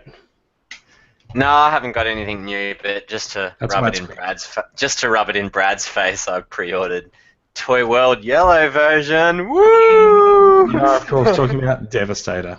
Yeah, Devastator Yellow, the best version. Guess what Nah, Gravity Bill's going to do next week? He's going to stand next to Yellow. No, guess what Gravity Builder are going to do next week? What? Yellow box. Yellow version. No, I wouldn't want the Gravity Builder Yellow version, like, because I'm quite happy, because I wanted Toy World once it got announced. I was like, oh, it's a cool version, but I've already committed to Gravity Builder. So as soon as they announced Yellow, I was like, awesome. Like, Well, that's it. Yeah, now I've got an excuse. Well, yeah, it gives you a perfect reason to have both molds and in both colours. It's like, to be totally honest, it's the most realistic Devastator. Like, he should have been yellow. Construction vehicles are yellow. It just makes sense. Yeah, Terex aren't, but yeah, anyway. Terex aren't. But I don't even know what that means. neither. Me either. Well, Some will. what is that? Oh, hello. This Is that the bookcase one? Mm-hmm. Ah. and I absolutely love all this. Yeah, inside. the books are sick, eh? Like, They are yeah. great. They really Like, are. Oh, wait, that goes that way. I didn't know they had them till last week when I got that Rodimus that I asked you, Jason, on how much. Mm. Yeah. So that's Oh, where is he? You're not completing the There line, he are is. you? No, this is for something else I'll get to in a minute. There he is in there. Right. Even though the flap's open, the top has been open, but as you can see, he is sealed away in his plastic tomb. Is he not purple? No. Not. He's white. Yeah, it's Better. an interesting difference. Yeah, I like. That's why I got that originally. I love the purple. Yeah. Purple? Favorite part. Encore, Ratchet and Ironhide. Ooh. A massive thank you to Daniel Quinlan for donating those to the club. They're going up in the August donation drive, so you have a chance of winning one of those, plus a few other figures that are going to be made known in the next week or two. So, a massive thank you to Are you him. using club acquisitions as your own acquisitions? I have nothing. I'm still in I curious have mode. nothing. So does both G1, Ratchet, and Ironhide both not have a head? No. I quite... Yeah. Yeah, because one's just a repaint. Yeah, back in the old days when they just had the face in the window. Yeah, look at the art. Yeah. yeah. There was a third-party company come out with a clip-on head that clipped on the top of the visor. It looks But- terrible. Yeah, it looks bad. It's a piece of cardboard, isn't it? Yeah, with a three-prong clip at the bottom that clips on top of the thing where they Masterful engineering. Yeah. And I think there's another one that's just got the face that you can actually put in the windscreen. It'd be such Which a good is figure though to have next to the masterpiece to like show like one with a head and then this is what it originally was. Didn't even have a head. Well, MP41 might be Headless Ironhide. one Ironhide Ratchet Mark 2.0, so PCCA Look on your face was priceless to see. It all really stuff started going big in my ears. I was like, oh no, I've killed the Oh no, screen. they found me. Oh fuck. Sorry, I just Damn you, dropped something as Megatron. well. Megatron is You Megatron. Alright, I'm going to go. This might take a little while. People might have seen in the group that I've been getting a few large groups of packages from the States of late. I've got one more that's going to come through in the next few weeks, and then it might be quiet for a while from me. But some of the stuff that, some of my favourite things that came through this week is the another book sale reissue. This one's Soundwave. Which, jealous. now, Mikey, I know we were looking at the packaging for Blaster. Yeah, don't tell me. Oh, Not really. Alright, he won't tell you. Not really. Soundwave. Oh no, that is cool though. A little bit more boring on the packaging front. It's still pretty good. It looks So great. does he just have Laserbeak with him? He Or is only has Ravage in there Laserbeak. and I can't see him? No, he has Yeah. Laserbeak. Sorry, I think I said Laserbeak. I don't know, whatever. Laserbeak. It's a very different. Very Stoned. different It's the Is it a GoBot? Laserbeak. thing. So That is sick. So I got myself Soundwave and managed to get myself a Blitzwing, which actually completes the set for me. So can That's I just cool. ask Jason, Yeah. is there a set with the other Soundwave tapes, or is that all that got in the books? No, just that's the Soundwave only and ones they put Laserbeak? there. Yeah. Oh. So I'm not actually sure if the reissue numbering. Brad, what are those reissues that you just had then? What number are they? What we got here? We have 05 and 06. Okay, so they did restart the numbering. Yeah. So these guys go from 0 to 21 and then they stop. And so Blaster comes with oh god, what's the yellow guy with Blaster? Steel Jaw. Yeah. And that's it. Oh yeah, still nice. So the That's Rhino, one. is that the Rhino guy? That's the line. Oh, Lion. Yeah. So that's the book style reissues. They're done. Got them all 22 of them actually, because they start at number 0. Because Congrats. apparently someone likes using like computer counting methods. Your guy's always got to start at 0. There's never Yeah, a 1. So I got myself a couple of other things I've been hunting for quite a while. There's a Shattered Glass Cyclonus, Shattered Glass Drift, and this guy, which I thought was more interesting than those guys to bring out for show and tell, also because they're in their boxes. This is Shattered Glass Retgar. I was going to say, is that a Retgar mold? It is a Retgar mold. Now, Retgar's mold in Generations is actually pretty kick-ass. He transforms really well, and everything sits together as a really good alt mode. And so, of course, you, being Generations... This Oh, is, hello! But, yeah. Can I ask you another question, Jason? Is Shattered Glass, are they just inverted colours, or are they meant to be the opposite team's colours? It's so crazy. Like, so basically, the only thing that's really a given with Shattered Glass is that the Autobots are bad guys and the Decepticons are good guys. Yeah, but the colours are either just random. Sweet. Also, so they've given the Autobots so they've given the Autobots more evil colours. So like the Autobot logo is generally purple, which doesn't really focus very well on the camera there. No, that's fair enough. Yeah, Also, Shattered Glass Ravage is white, for example. And he's really friendly. I just love Shattered Glass Optimus. The purple, it looks sick. So So there's get a Eva. couple of other things I got. I picked up a couple more vinyl texts. I got Prowl in both the blue and the police car versions. And alternators. Got the alternators Decepticharge as well. Now, later in the week, I picked up these guys from.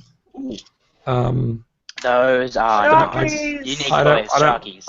I don't want to say who because I might get the name wrong. Sorry, I think it was Danny Quinlan. I got these 3 guys, the Unique Toys Sharkies. They are really fun to play with. They are. They kind of overbalance themselves really easily, and bits come off them all the time. Like the blue horns on the back. Oh god, these things just. Oh, just glue them. There you go. Yeah, I kind of feel like I need to stick a bit of blue tack in there or something. Unleash the Craggle! Yeah, I regret that I didn't buy that pack for $90 when they're on sale. Yeah, that is a good price for them. Yeah, so really like those guys. They're good. And one other thing I managed to get. Yeah, BotCon Rubber Ducky. I've been waiting all night to see what this is. That is awesome. What is Megatron's Rubber Ducky, damn it? Tell me more. So cool. So in Beast Wars, Megatron has a rubber ducky. It's never really explained why. But, and I think at one point he upgrades it to a transmetal. But what, he literally just has it with him? Like, I need more info. I don't know. There was literally a bar scene where he plays with it. He has an energon bath that he regularly regenerates in, and he has a rubber ducky floating in there that he talks to and he lays his plan out to. And it's just a plain, normal... Yeah, just a rubber ducky, no transformer, not a transformer. Epic. And he has, and one of his Jason has little, the Tyrannosaurus Rex head arm looks at it whilst he's in the bath. Yeah. Oh, it's good. It's Epic. it has So a mind of they its own. Well, so they produced these guys as cute little additions for BotCon this year because they're one of the major figures for BotCon was a Beast Wars Megatron, and so it was intended to be a little bit of a joke, but it became so popular that they produced a second run of them after the con. This is unfortunately one of the second ones because you can tell because of the blue logo, but oh well, whatever. Oops. And apparently Megatron can actually hold it, or something might just be like gripping its neck or something. But there's some way to actually make it interactive. So a couple of other things that I've managed to procure this week, at least the ones that I want to talk about. There's the subscription service Ramjet. I've seen that so recently. Yeah. So he's come out recently, and a lot of the guys who are winding down their club subscriptions, they're getting this figure and just sort of going whatever. But I quite like it. I'm considering getting the blue Starscream that's just come out from Takara, and pairing that up with the Armada Starscream. So Yeah, I like that figure. That's a new, like a more updated version of them. Mm-hmm. So that is the best, definitely the best Armada Starscream mold. You know, so the other colours of it. Like, But even that, it's got a nice colour across the blue, the white, and the red on it. It's sort of, it looks nice. yeah, that's It fun. does look quite I nice. love the Mohawk thing. Yeah. The faces. The faces Hello. Oh, hello. Hey, guy.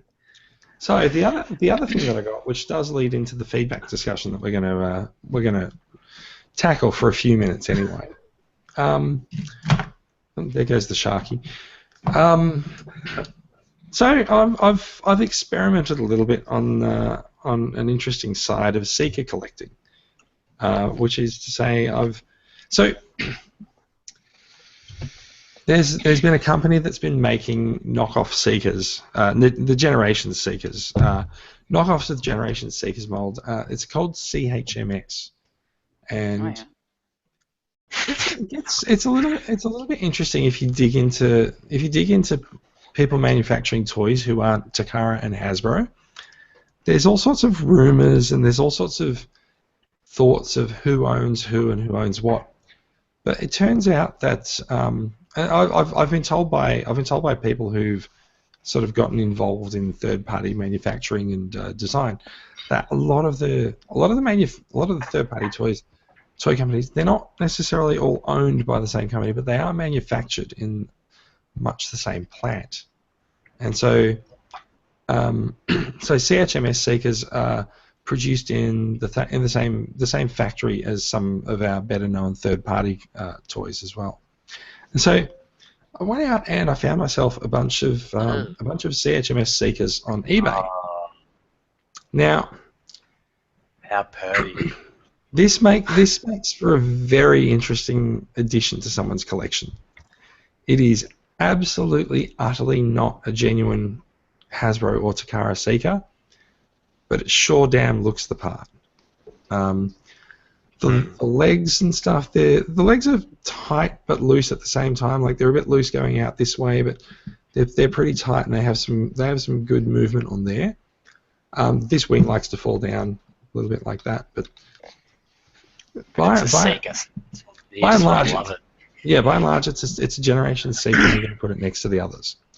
So I purchased a couple of these as KOs from a club member who was selling his collection off a few months ago, and I thought they were pretty good, so I thought I'm going to go out and buy a few more of them. So this week's stuff that arrived in this week's collection is my CHMS Seekers, which are this dude, which doesn't even have a name, but he's definitely, so there's that wing's fallen off again.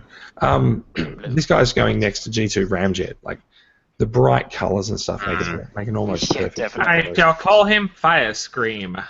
I was going to say Firestorm, so pretty close. Not a bad idea. Not a bad idea. So I got 7 of these guys. Oh, show us all of them. Come on, don't hold out. I can't. They're all on the shelf behind. Oh, no, come on. Screw just you, grab Jason. them, Don't hold out on me. Come on. I We want to posted, see them all. posted enough photos of Yes. them in the group during the week. Oh, did HD you? pics. Come I on. seriously did not Pics or see it didn't them. happen. Yeah, I seriously I'll bring them up. missed them. Tag me. Right, here we are. Make me like a watch.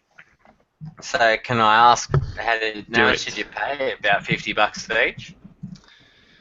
No, they ended up about 30 each. Oh, wow, wow. nice. Yeah. That's like deluxe class size, you know? Yeah, I'd pay And 30 that's bucks about- each for a That's KO. about what it should be, What's right? priced? So I'm sorry, I'm just scrolling through. Here we go. Whoa, holy moly. That's a lot of boxes. Yeah, so that's Brad, if you switch the screen back to mine. Yep. That's a lot of bucks. Wait, 9, hey.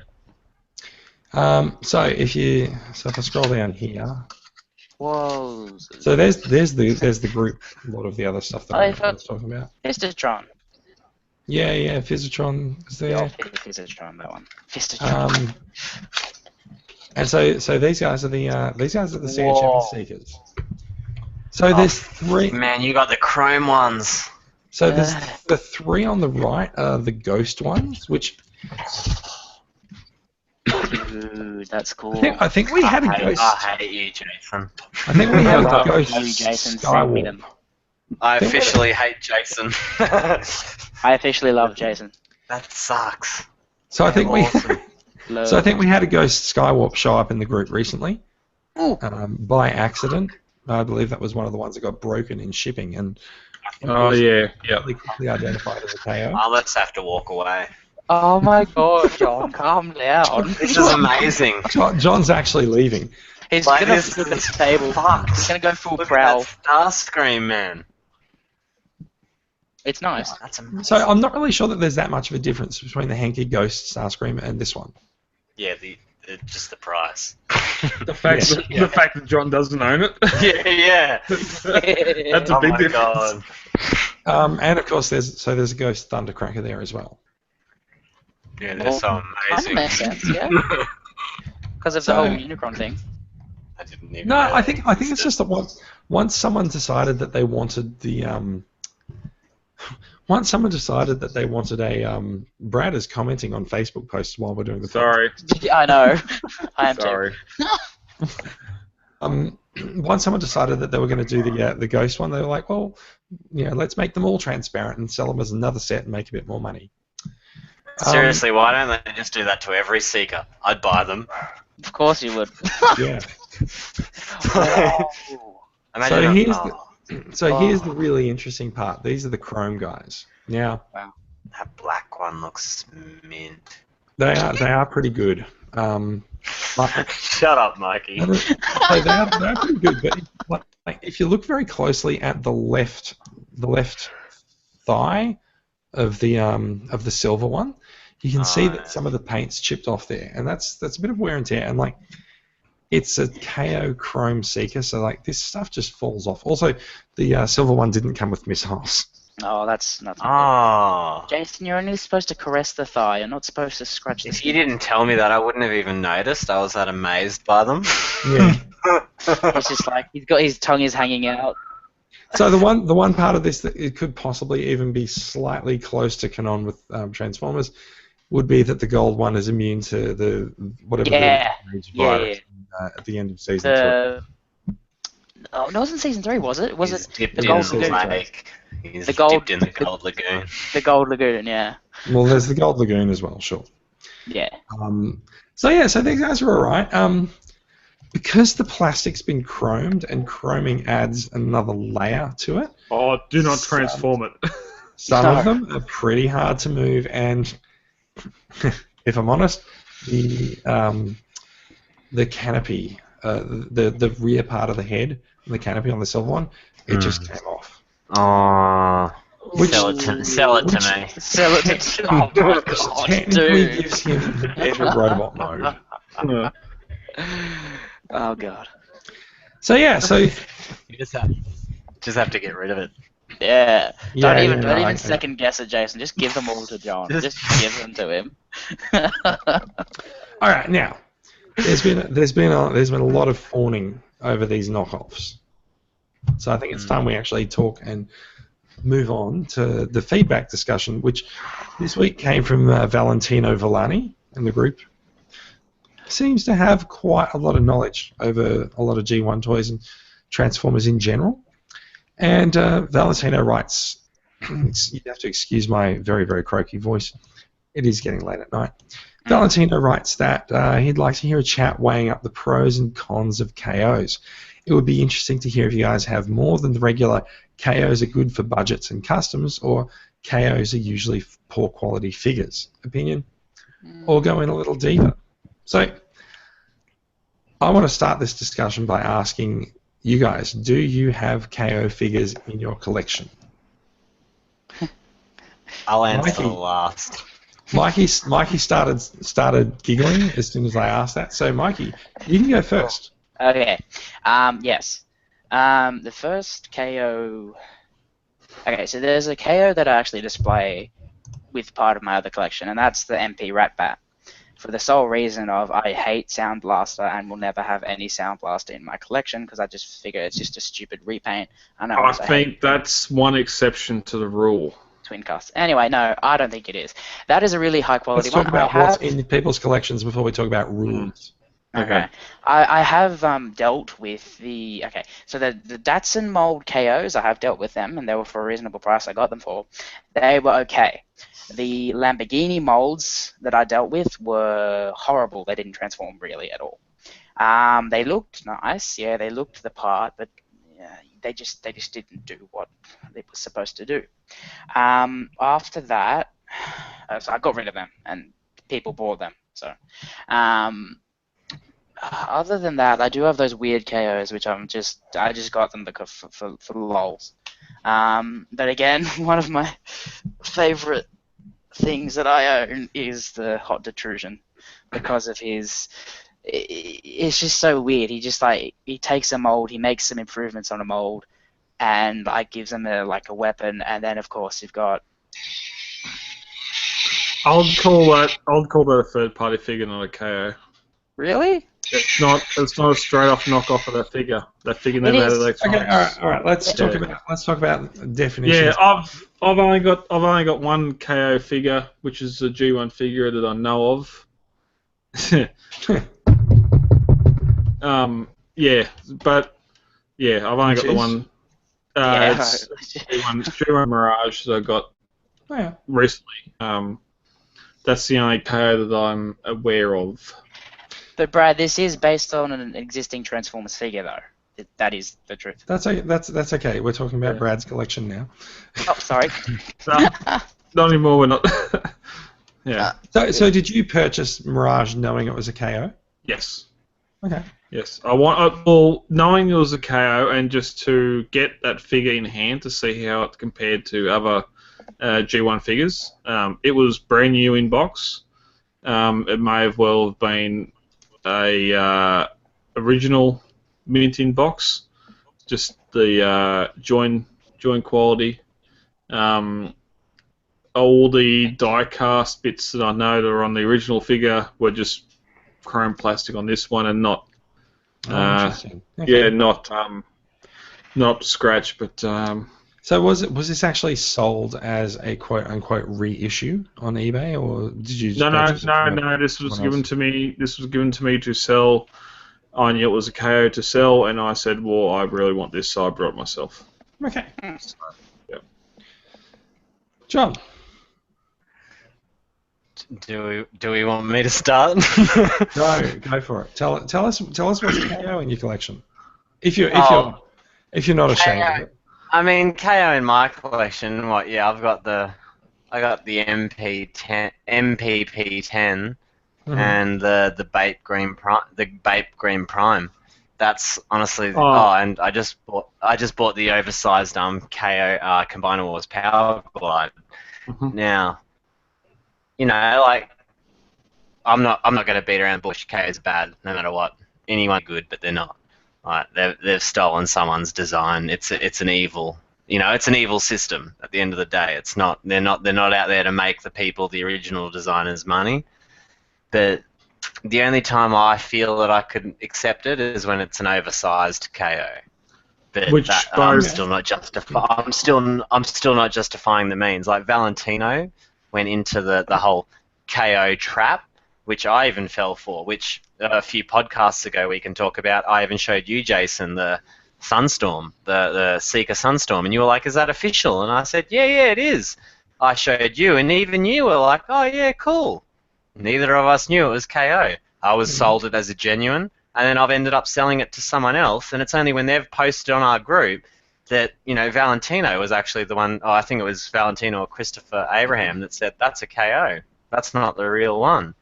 And even I was shocked. I was like, "Holy shit, are you serious?" Like, and I've sold something as a genuine Transformer, and this is, I think, what Valentino's getting into. That even people as ourselves that say that we're intelligent Transformer collectors are still being subject to this KO trap. Which, at the end of the day, there's so many KOs coming out that it does get to a point where it's hard to distinguish what is official and what's KO.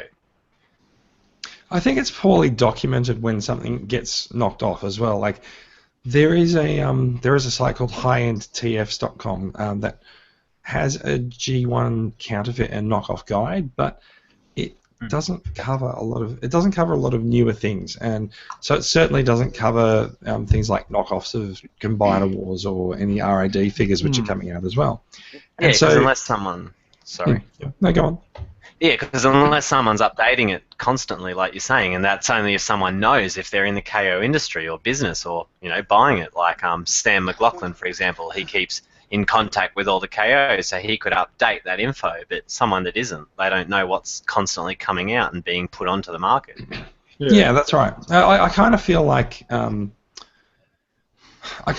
whoever runs high-end TFs doesn't necessarily have an interest in updating it anymore. I feel like they've gone, right, well, I've documented all of these G1 KOs. I think they've spent a lot of money acquiring those KOs as well, because a lot of them go for a pretty penny trying to deceive people into buying them. And so I would like to explore at some point the idea of actually starting a new website that is dedicated to tracking KOs, at least whether it's news or if it's an identification guide. I feel like that would be a worthwhile venture for us. Now, we've talked a little bit about definitions and stuff as well, because I think, Brad, you said that you would class Mikey's figure as a third-party figure instead of a KO. I do feel that... well, no, you did say it. Yeah. Yes, I did. Yes. Okay. So I feel like there's... John freely admits that there's definitely bad stuff that goes on in the KO industry in terms of money movement, people not being paid properly, poor quality manufacturing, I dare I say it, there's probably even some labor issues going on as well. Definitely. But what I think is interesting is that as collectors, many of us desperately want a particular figure in our collection, and so there's a slippery slope that you start stepping down when you're willing to put these guys into your collection as equals along with everything else. But can I ask, when you say that, do you truthfully really want the KO? Yeah, we want the real figure, and there's half of us, or maybe a lower percentage, that is going to slip and say, I'll get this because I don't want to fork out $600 for the real one. I'll pay $150 for the KO. But you still haven't got it. You've still gotten the KO. You've still now wasted $150 on something that isn't what you wanted. Yeah, that's right. And I guess this goes to the part of Valentino's question that says KOs are good for budgets and customs, which... It's good for a custom, but it's not good for budget, because a budget, you still haven't got what you want. You have now bought something that's tricked yourself into spending that money. Well, no, so there's 2 points there. Like, it's not necessarily tricked you. There are many, many people who go out and buy them on purpose. Which I did for Mirage. Which I just did as well. I went out and bought these because I wanted to explore that part of a Seeker collection. And I've made this point before, which is that the KO Seekers in my collection, like, I can't guarantee in 5 years' time that I'll remember which ones are KOs and which ones aren't. So there will be an identifying mark inside the jet in the feet of all of the KO seekers in my collection, because I can't feel, at some point if I go to sell my collection, I can't feel like I could legitimately actually say, yeah, I'm going to be able to tell these apart.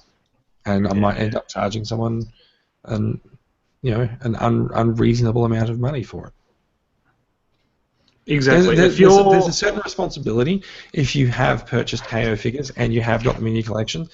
Make sure that someone in a few years' time is not going to be confused. I mean, John, you said it happened to you, and I feel like there's also a responsibility to be educated about the possibility that something that you have could be a KO. And I seriously did look into it before I bought it. Like, I honestly did research the Seekers, and I seriously didn't find anything about the KO Sunstorm, and that's why I bought it. Like, I found out about other KOs, and I didn't, so I did actually try to research it and came up with nothing. And it wasn't until Christoph, like I said, until I sold it, that then someone else posted a picture and someone's gone, that's a KO. Like, I genuinely was shocked. Like, yeah, I feel like that comes down to just sort of poor quality of resources available online to actually find this stuff. Yeah, like, one could argue that, and obviously I just didn't look at enough sites, but I did try typing in and looking, you know what I mean? Like, to me, I thought I did do a decent search, but obviously not. Now, there's also, I think, Brad, you wanted to say something about KOs and third parties before as well. Maybe you didn't. I just very cool. Oh, shit.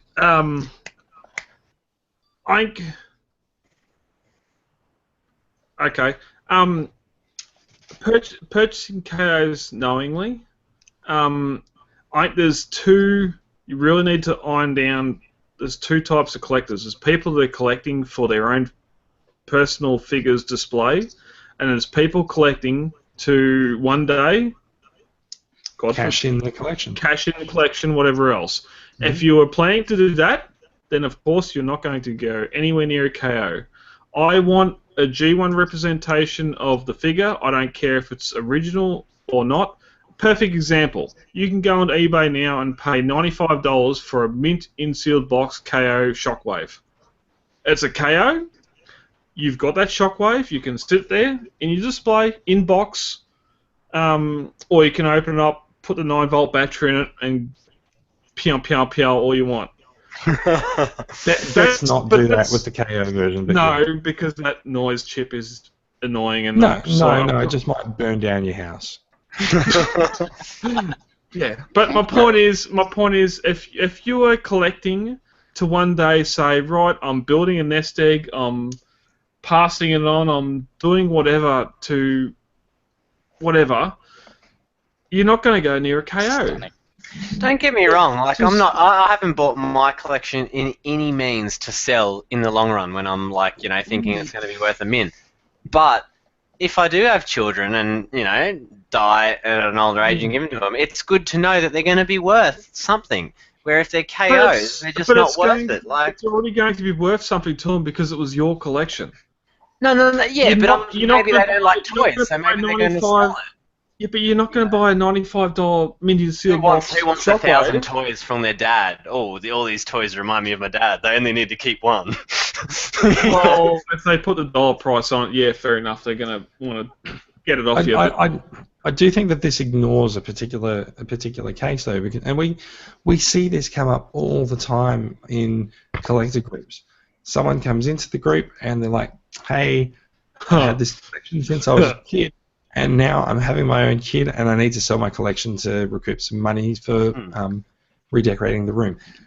It's all well and good to say that you either buy to keep or buy to sell, but people's priorities change, and exactly there's a point at which your collection that you bought to keep is going to go up on sale. It's not necessarily going to happen to all of us, but it's going to happen to a good portion of us. Looking at your collection, right, I've paid, even if you can't remember the exact number, right, I paid sort of that, or I know that's worth about that, that's what it's worth. You can look at that Shockwave, or that Masterpiece, that KO Skywarp, Think of it. I paid $120 for it. It's not Think worth of it- anything. That's the very last thing you'll ever try and Think sell. of it in any other item in real life, like the truck you drive. Would you rather drive the truck you're driving now, or let's go get a cheap fucking Chinese imitation that cost 1/4 of the money and put Brad on the road and drive? No, but think about it like that. Seriously, think about it like that. It's a KO. It's a cheap imitation of a product. Whatever product you use in some other place, would you take a cheap imitation to save 3/4 of the price? No, you probably wouldn't, because you don't want to be shit out of luck when that thing snaps or breaks. And it's the same with a KO. I know it sounds harsh. I'm not paying $200,000 for it. It's the same reality though, Brad. It doesn't matter about price. We're talking about the same system. A KO, that's the thing. That's where everyone tries to ignore it and go, well, that's different because that would be thousands of more dollars. But it's the same system. It's the same principle. We'll take the price out of it. I will not, after what I dealt with at Melbourne Supernova, I will not wish a KO onto anyone. If I knew that Sunstorm was a KO, I wouldn't have sold it. It's not a matter of quality. It's a matter of I wouldn't have sold a KO. Like, it's just bad business. But I wouldn't have sold it as a KO. I wouldn't have sold it as a legitimate. Yeah, fair enough. There's some positive from KOs, but the vast majority is negatives. Whether it's loose bits, plastic quality. Just more. What I hate, and this is probably there'll probably be people that'll hate me for this, but I'm gonna say it because it's not. This whole elitism thing, it really gets me, because it's not a matter of elitism. It's a matter of I went and worked 20 hours to go buy a bot that's worth $700. I earned that. Now someone else is just going to go buy that same thing for $150. And it's not the same thing. It's not the same thing because it's not the same company. They haven't put in the same effort. They've stolen the design, and now I'm getting called a jackass because someone else has got the same thing for $100. No, I don't feel that they should get it for $100 because they don't deserve it. They haven't worked hard enough. Everything comes down to a choice in your life. No offense, if you can't afford something that you want, I know it sounds mean of me, but it all comes down to choice and your personal choices in life. If you have kids and go, oh, I've got 5 kids, so I can't afford a $1,000 toy. I know you can't. That's because you had 5 kids. That's why you don't have this $1,000 toy. You don't get a $100 version of it. No, and I know it sounds mean, but that's the deal. If you play a card game and get a shitty hand, you don't go, oh, that's it, I throw in the towel. You're fucked. You've got a shit hand. You've lost. Let me try and convert this into something that the common Australian might understand. I thought that was quite clear, actually. No, you've brought yourself a Slobber Carlton draft. Yet, don't. People have to getting be about 4X. We don't need it bastardized, Brad.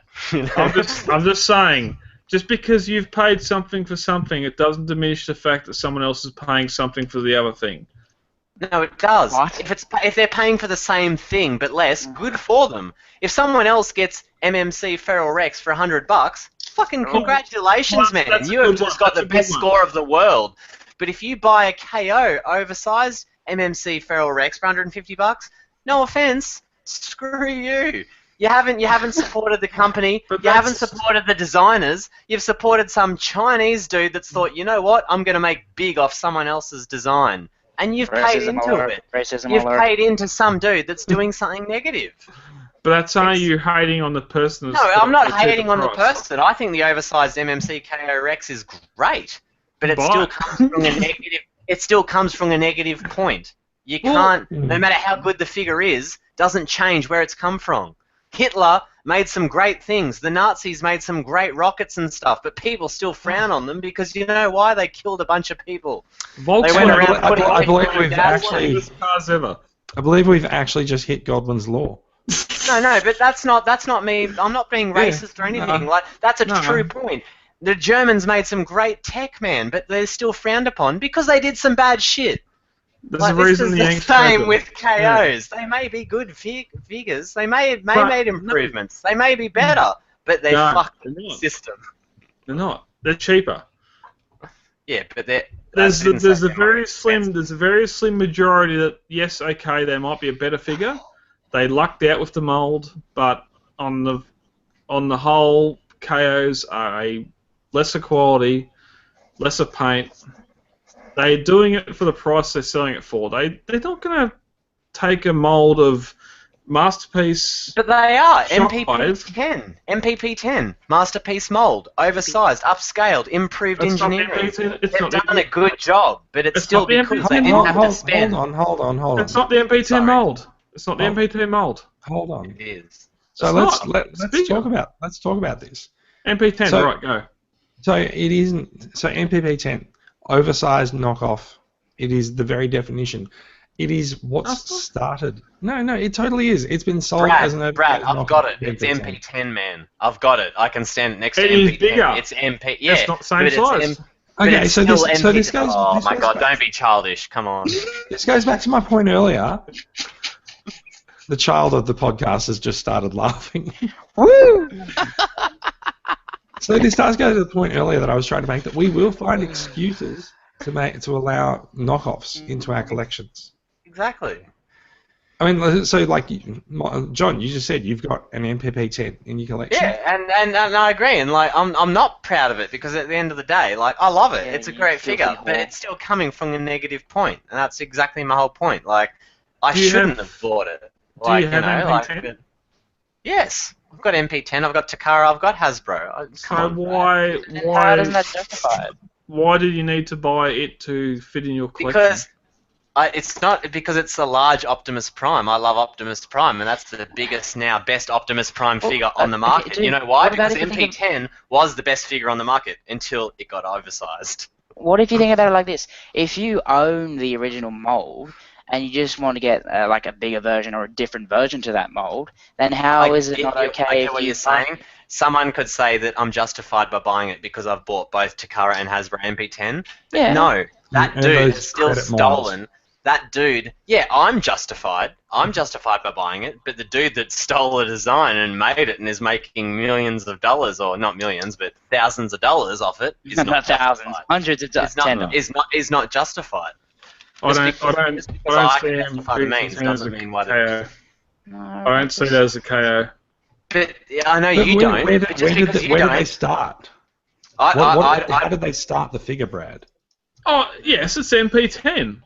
They've taken that figure and they've upscaled it, which And they've is taken the mold of that figure, like they've And reversed upscaled it.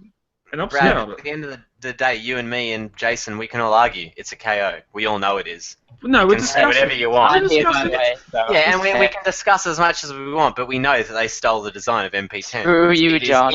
inch by inch MP10, just upscale. Giggity. An upscale does not mean different design. It means an upscaled of the same design. Hence, Love you too, John. KO. I love you too, Mikey.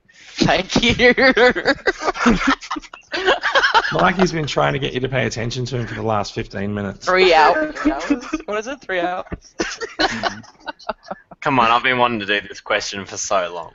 I think it's legitimately interesting where there's a blur between someone I think there's a major difference between someone coming up with a cheap version of Grimlock and assembling it out of fluoro-coloured plastic, putting it in a bubble thing and selling it at a corner shop for $2, versus someone taking Batman Forever, Dark Knight Grimlock. Look at Skywalk. Look at versus a company Skywalk. that takes that, versus a company that takes that, does an oversized version of a Masterpiece Grimlock and sells that to collectors. I think there's a massive difference between the company that makes those and the way that they target their marketing.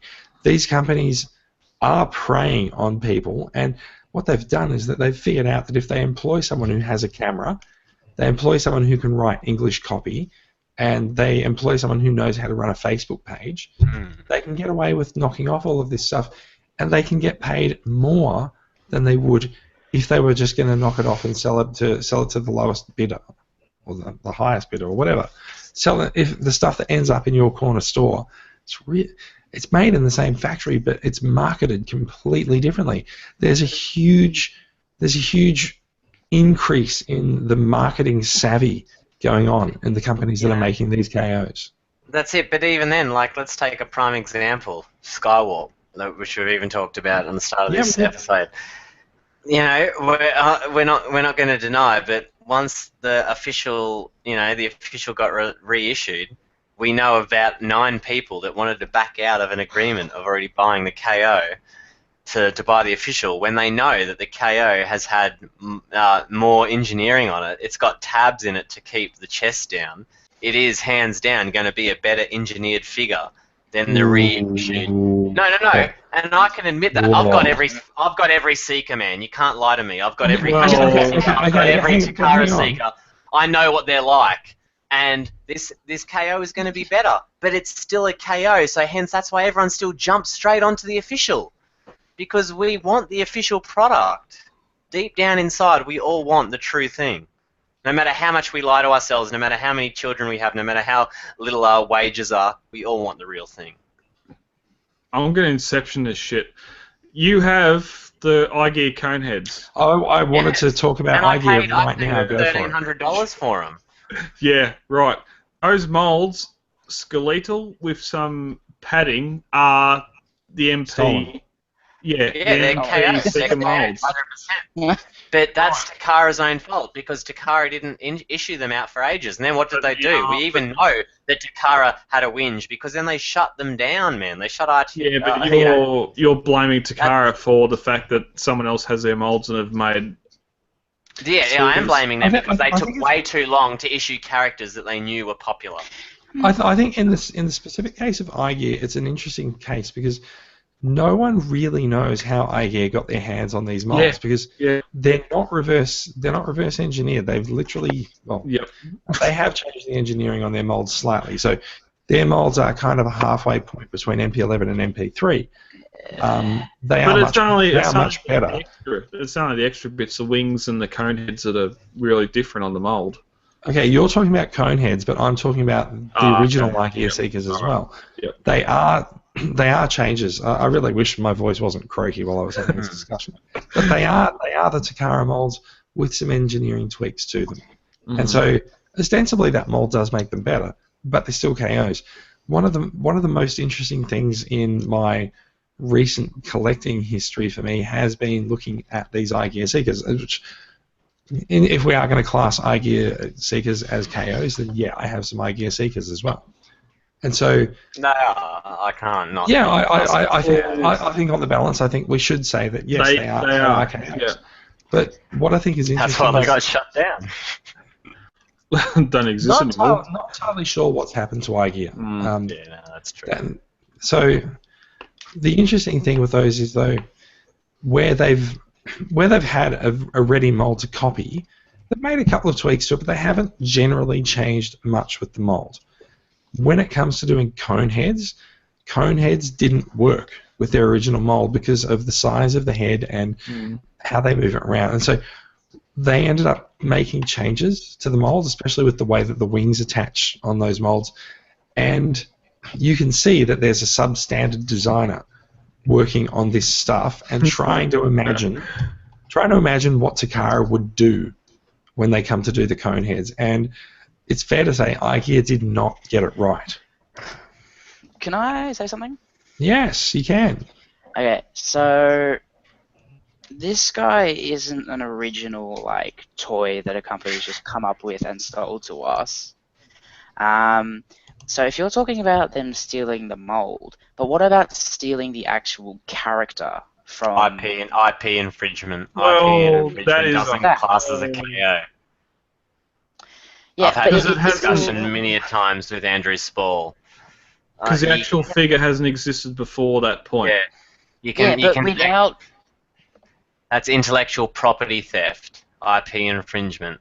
Which is third party to a T. That's third party to a T. Yeah, and so they can still get done for that, Mikey, but the fact that they're engineering their own figure, it's not a KO is literally a counterfeit. Yeah. Counterfeit. But they're still profiting off the idea of and that's why it's IP theft. So you're can't just. No, I'm not necessarily saying I'm cool with that.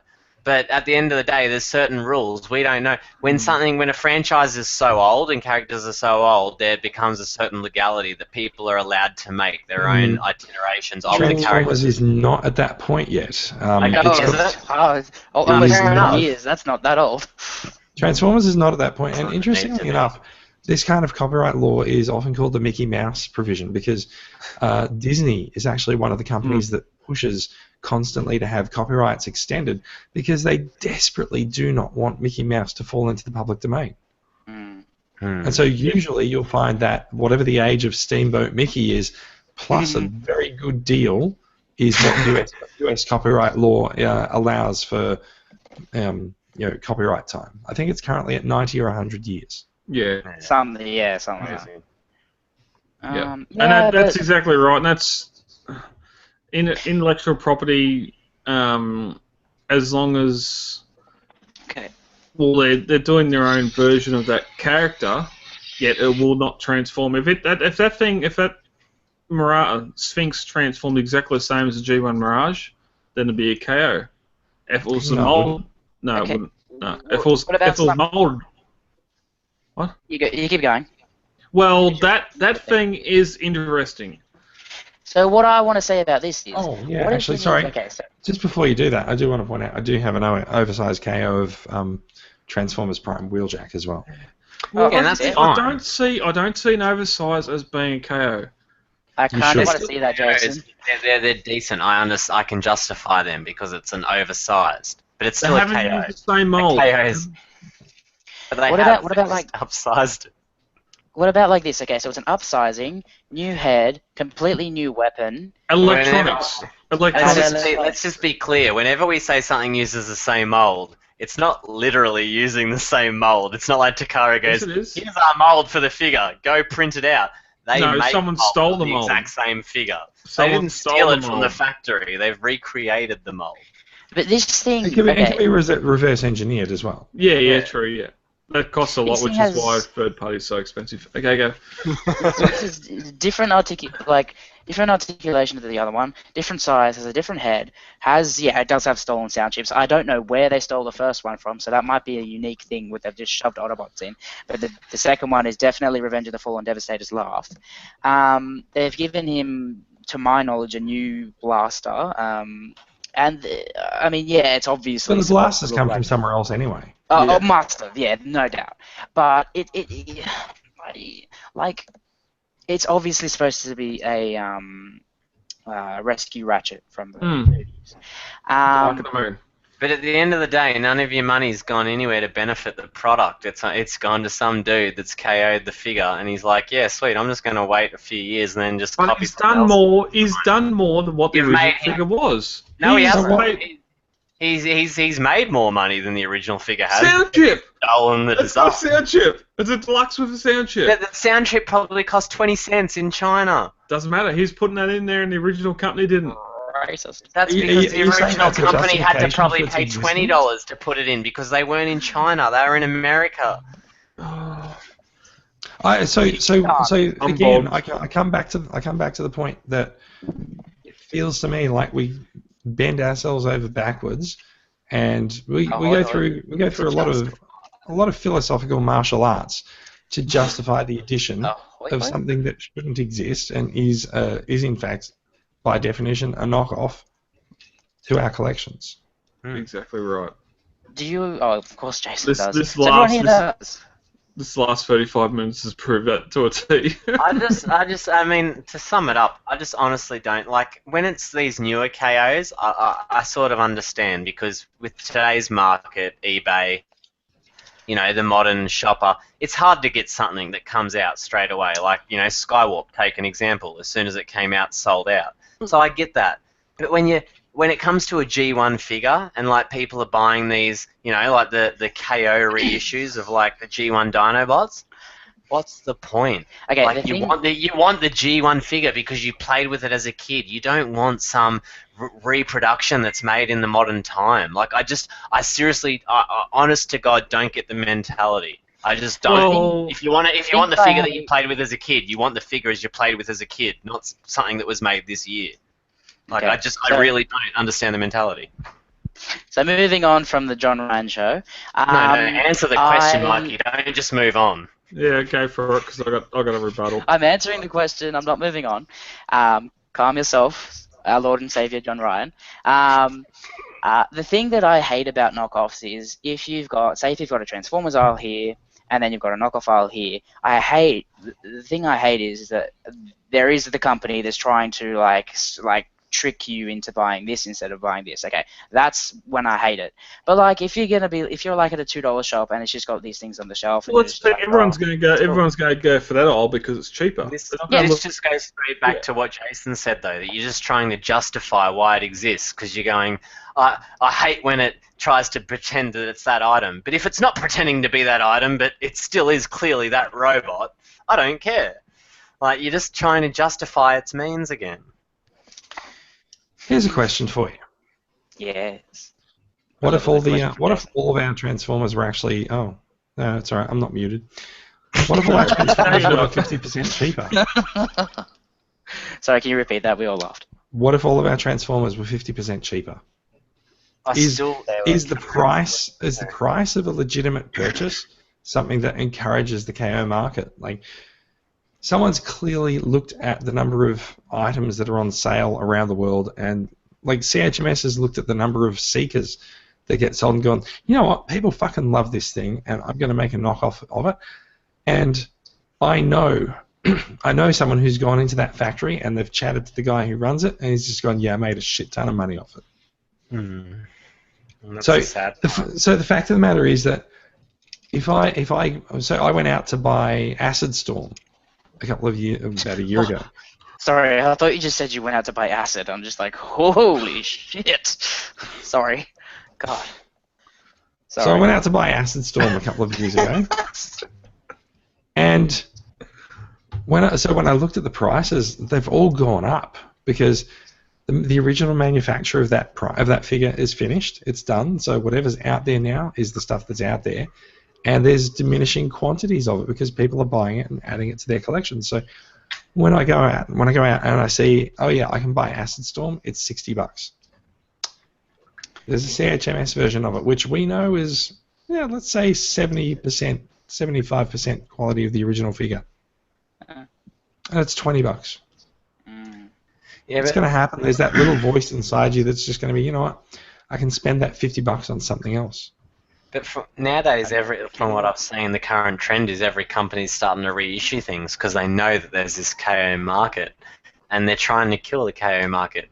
Because most people only end up buying a KO because you fear that there's never going to be a reissue, and that every day that you don't buy the original, its price only goes higher. Mm-hmm. Exactly. So you're in this sort of trap, do you like someone did only the other day, they bought Skywarp, and then the next week they said they heard the reissue, so they've paid $400-$500, and then to find out that if they waited a week or two they could have only paid $200, and I think that's the main fear. It's and that's why people then go buy the KO, because they think Quakewave's the biggest sort of showing of that. The prices it was getting on eBay, and then Cloud9 came out. Yeah, Cloud9 that come out and said, "Well, here's the same thing but just modified," and then Fans Toys originally released it. So there was a point where someone said there was going to be a KO of Quakewave, and it was never actually clear to me whether that was actually what happened, what came out as Cloud9. Well, yeah, it was never confirmed or if there was actually a KO of Quakewave. Yeah. No, there was. You're right. And got canned. There was an actual KO of Quakewave, and as soon as they announced that, that's when Fans Toys re-announced the reissue, and then that just disappeared. Yeah, I always thought that was Cloud9, but obviously not. But, it's also, I think it's also worth talking about the fourth party. It sounds like an ominous thing, like the fourth estate. But there is a fourth party market as well, which is the KOs of third party toys. And so, John, you mentioned this earlier. Feral Rex. Feral Rex is like a $550, $600. Feral Rex is $500 or $600. You can get a KO of it for $150. And it's bigger. Oversized. Okay. Oversized. Yeah, that's right. It's oversized as well. So it's the same thing where there's this gap in the market, and someone's just going, you know, I can fucking fill that gap, and I can do it for less money, and I'll clean up on it, and collectors get something that they want in their collection, and they get it a little bit cheaper. Yeah, but the only way they can do it for less money is because someone else spent the money engineering it. Absolutely. So in the end, is it price? If you can get something for cheaper, is that what you go for, or do you go for it because it's original?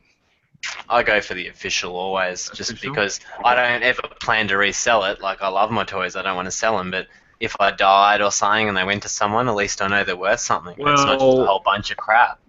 Well, we seen a couple of weeks ago, even though it was a rumour and nothing's been brought up since. A rumor.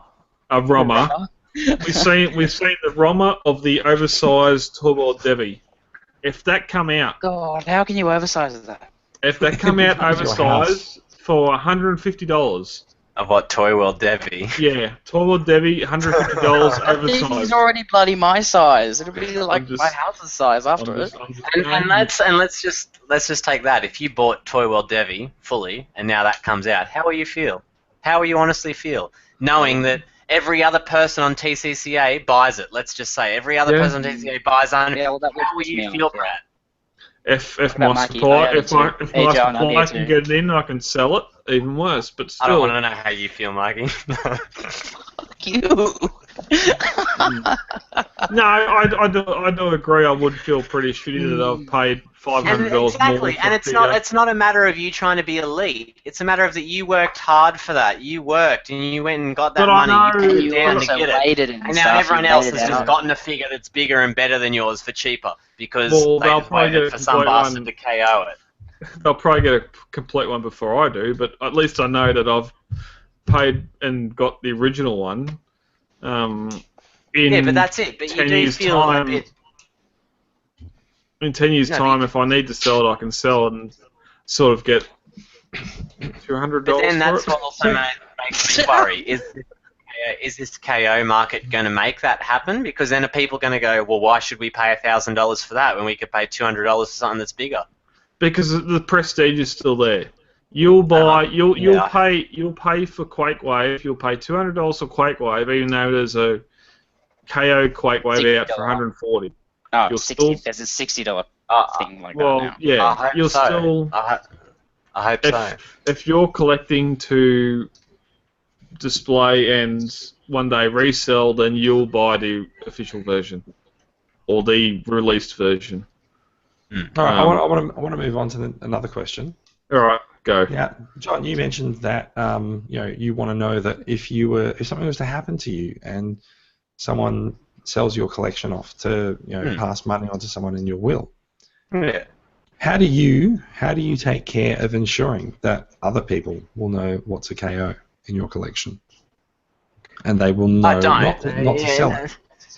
And to be honest, I don't. That's a very good statement. That's put me right on my ass. What? But that wasn't the intention. No. I know it wasn't. But that's as Queensland rep. Brad, let John answer. I'm just saying, as Queensland I know, rep, but you're just talking over him. He signed his collection over to the club if he dies in this year. I probably would if I didn't have kids, If I didn't have kids and I knew I was on my deathbed, I probably would sign it over to collectors. And in all honesty, and this isn't just a say for the podcast, like, I don't have kids right now, and I'd rather it go to someone that I knew was going to look after it, instead of it just get lost to fucking nothing. But, yeah, like, I couldn't know Jason, to be honest, and unless they were a collector, they wouldn't. And that's... John, can you die and give me your shit? Shut up, Mikey.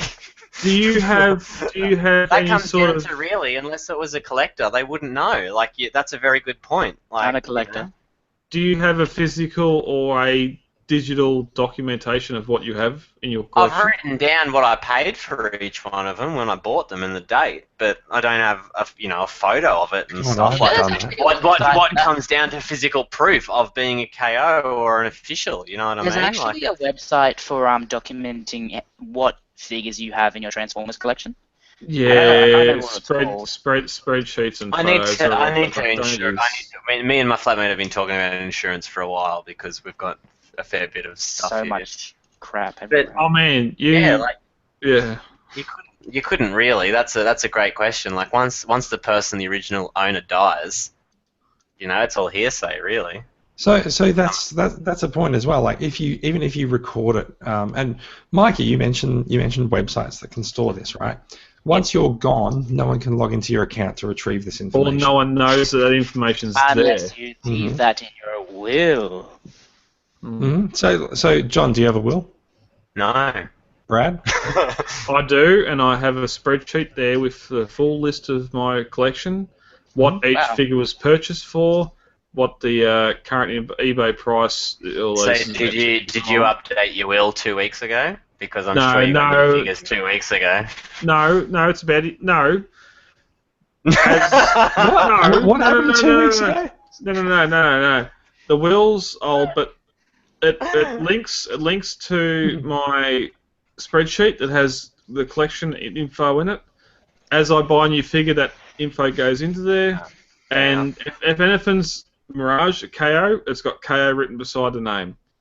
Cool. So that is really I should have asked you how you identify the things in your collection as well. I've said to my partner, if it's got KO next to it, put it in his toy box. It's not worth. And you already identified figures before as a KO that wasn't a KO, and vice versa. So if you die, how can we trust what you said was KO and what isn't? I don't have any oversized. I don't have any oversized figures. All my figures are Masterpiece or G1. I've got the one. Although what I did good. Oh yeah, that's right. The you said before Bait Prime. TCA Prime is a Bait Prime repainted. So this is what comes down to. Whoever takes over as president, you're gonna get a KO Prime as a TCA Prime. If you don't like KOs, then you're gonna have a hard time displaying that figure. But anyway, get over it. You're president. Suck up. Inspirational message for the future president of the club. Do it. So I'll also admit, like, I'll talk big about making sure that all my KOs and stuff are identified. I don't have a tracking system of that. Every time I think I really should start doing that, I get busy and distracted and do something else. So yeah, it's something that I also need to walk the walk as well as talking the talk on. See, an interesting question is, do either of you three collect other toys besides Transformers? Yes. Not really. I don't really. Okay, now Brad, think about those other toy lines that you collect. I don't need to know what they are right now, but I just need to ask you one question. Would you buy KOs of them? No, you wouldn't, would you? Because Transformers is the first line that I've ever gotten into that I would actually buy KOs, because every other line, the KO is shocking, is bad quality, is horrible. What about when you go down to the markets? And someone sells you that Marvel Legends set that inexplicably has Batman. They're so bad, aren't they? Like those horrible KOs and stuff. They exist because people are buying them. And I don't know who are buying them, eh? Well, they're not collectors. Like their parents buying things to amuse their kids. Right. This is a And that's why I see them at car boot sales for $1 or 50 cents in a big bin, because even the kids go, "Mum, you've bought some KO shit." And this is one thing that I've been wanting to do a off the rails episode for a while, because apart from Transformers, as far as I can see it, I collect other things. They do not have KOs. Yeah, I stick far from KOs than any other line. Transformers with third party and KOs is the biggest thing I've seen outside of official. Now, okay, if you are stuck in the black hole, the Bermuda Triangle that is Star Wars collecting, I sincerely am sorry. I do not know between official, third-party KOs, what the hell goes on there? Because if this is happening in Transformers, then I'm sure that. Marvel. Well, okay, so we're still in Disney. Outside of Disney, The only time I've ever DC bought owns everything. the yeah. only time I've ever bought a KO outside of Transformers was SH Fig Arts, and that's because Super Saiyan Okay. Goku 3, $600 for the original, which I already have, but to buy another one, I didn't want to spend another $600, so I bought a KO for $50. But when you pull him out of the packet, he's not even worth it. He literally falls apart, bits fall off him, he's loose as fuck. He couldn't even stand up. Like, it's physically not worth the $50. Maybe he just had a rough night. I know Okay, someone but else that's bought the KO. But that's, and it's the that's my exact point, right? So SH Figure Arts have third-party KO, whatever else. I'm just saying that. They have KOs, they don't I have third parties. Yeah, okay. I collect other stuff, but I don't see the third-party / KO in that. I'd love to have the discussion in something separate, which isn't now, of just what else is out there for collectors in the third-party / KO. There is no really third party Because- outside of Transformers, but Oh, there's there's KO. totally KOs. Oh, yeah, no, fair enough. There's totally KOs of Lego. Yeah, G.I. Joe have third-party Yes, stuff because no one else, the official stuff doesn't come out. Lego, well, you got Mega Blocks and all that. But that's not third party. That's KO. That's There are KO It's Legos. not because it's Rio, not, it's or not it's Lego a direct. It's a direct competition. It's not really a KO or a third No, party. there are legitimately, like, there's KO Lego Star Wars. Oh yeah, there is dead. Yeah. Like actually KOs Yeah. Lego. Yeah. Yeah, so that's anyway, I think we need to bring this back in to a close. I think so. Yeah. Yeah, We do record it. We do record at night on Friday. It's nearly 11 a.m. I noticed before it was 5 to 12, and now it's 5 to 1. So Yeah. Sorry guys. Yeah, it really is the John Truman show. John Ryan show. when it comes to KO, I don't. There might be one or two members in the club that say, "Hey, I brought this. It's a KO. It's good." They're lucky. A lot of majority KOs you'll find issues with plastic quality, breaking, loose joints, whatever else. John, as you said earlier, the Dinobots, they weren't reissued. The Dinobots you see on eBay are KOs. They're just as loose as the originals. If looking for something like that to pop on your collection to have in box, fine. As I said before, the G1 Shockwave, $95. You can have it there, display on your shelf. You know it's a KO. It's there. You don't have to spend whatever else on top of it. It's just one other item of disclosure. I did actually order the Voyager size MP10 from Sam McLaughlin the on mini the club one, this week. Yep. And the reason I got it is because I actually would like an MP10 style figure that is actually smaller, a Voyager size. I'm under no illusions that it's going to be of the same quality as MP10. We'll see when it gets here. But I also do want to point out that there are people in the group who will sell you KOs and they will tell you all about the KOs and they'll say that they're better or they're as good as the originals and everything. First one's free. I think no. That's not where I'm going. What I am saying is that Sam especially will go out of his way to make sure that you understand what you are purchasing, and he's usually got photos and stuff. There's a difference between like manufacturers and stuff selling. Manufacturers making dodgy copies of things, and there's a difference between that and the people in the group who legitimately bring them in for collectors who are interested in exploring that side of things. And so Sam's very, very clearly showing me pictures of what MP10V looks like, and I know what I'm getting into in purchasing it. He's not deceiving me in any way, and I feel like that's at least taking an honourable middle ground on the KO issue, if you are going to sell them as well. The problem is though, 9 times out of 10, like that one, MPP10 and that little version are good figures. They're the exception of KOs where you find out they're great. But, you know, like say that oversized Power Glide, which I bought from Sam, and I still like it. I still stand by it. It's not as good as the Combiner Wars smaller version. It doesn't tab in properly, you know, it's loose and that. But you put up with it because it's larger. But it still is a dodgy KO at the end of the day. I can't Darcy it up any better than that. Well, I think there's a big split. Whereas that is sort of like someone taking MP10 and going, right, we're going to make this MP10 figure in the smaller or the Or the larger, P10, whatever it is. We're going to do this or do that. Take the care in doing it. And then you've got the China. The Chinatown version. Right, they're all in China. Yeah, but someone like doing a KO, like someone posted in the group a Springer.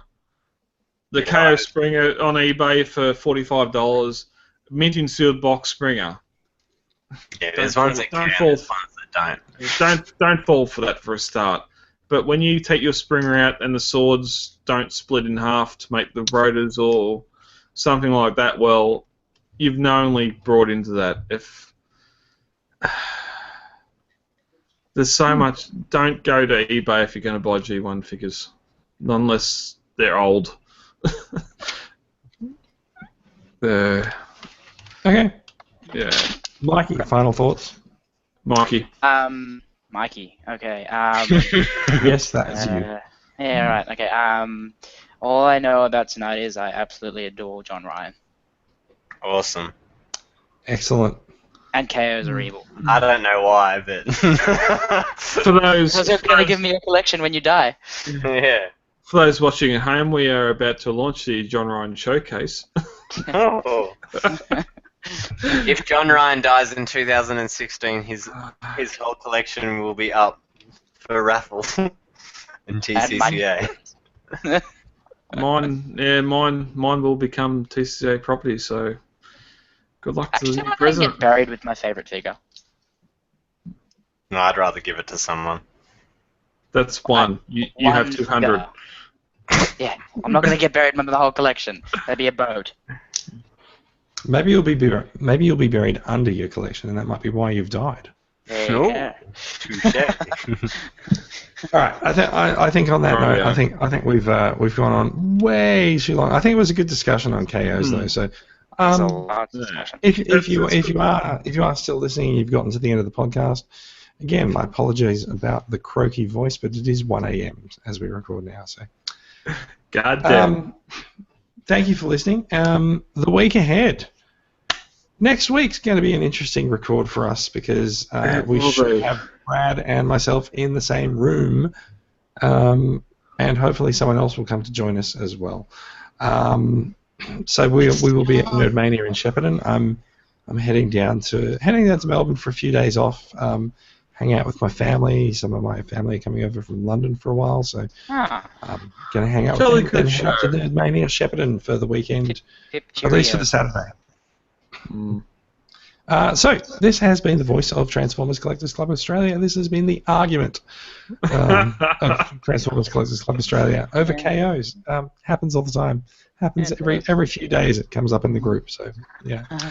You can find the podcast on iTunes. Please head over there and give us a review. The link is in the show notes. And you'll also, if you are listening to the audio version of the podcast, you'll find the video on YouTube. And if you are watching the video on YouTube, I don't know how you've managed to get to the end of it, but you will find the audio podcast available. And links are, of course, on the TCCA website, transformerscca.com. So, thank you for listening, everyone, and we'll be back next week in an interesting format. And it will be interesting. The week after, we'll be back to normal. Yep. So, thank you for listening, and goodbye, and stop that. Goodbye. Buenos And dias. farewell. Don't hang up. How'd you turn this thing off then? Don't hang up. Don't hang up. This is bonus stuff. I need this. We need this for outtakes. This I is need this. TPPA. I mean TCCA. Damn, shit, this went long. Again. I know. Right. I'm Hours. going. Alright, see ya. Alright. Catch them all. Good night, folks. Go. Enjoy Yeah. the next 2 hours of bonus material. No, we're not doing that. Gotta talk catch to them all. I'll talk to you the next couple of days about Nova. Nerdmania. Nerdmania? Mania, I was about to that's say. fine. He'll talk to Yeah. you about Supernova too. Sure. Supernova Shepparton. Good night, guys. No, No. Jason. No, buddy. Now he's fucking gone.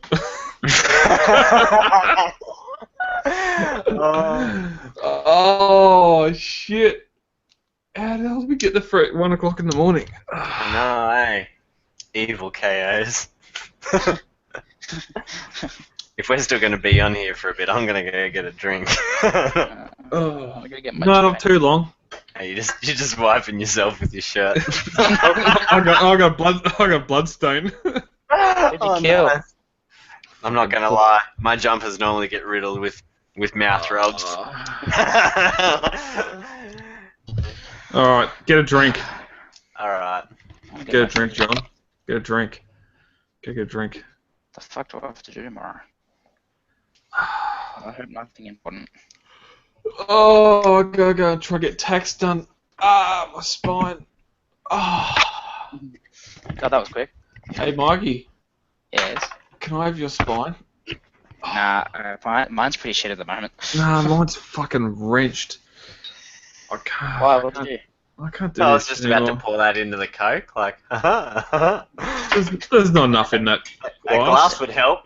Yeah. Nah, look, that's heaps, man. That's like, Mouthful. no, that's a good, man, this is that big cup, man. That's like that's a good, like, 4 shots. Oh Three man, I can taste that. Ooh, that's Jim Beam Black. Oh god damn. We don't muck around in this house. Still got some rum there. You didn't finish it off before you left. I told you. I said drink all of it. I don't Bullshit. drink rum.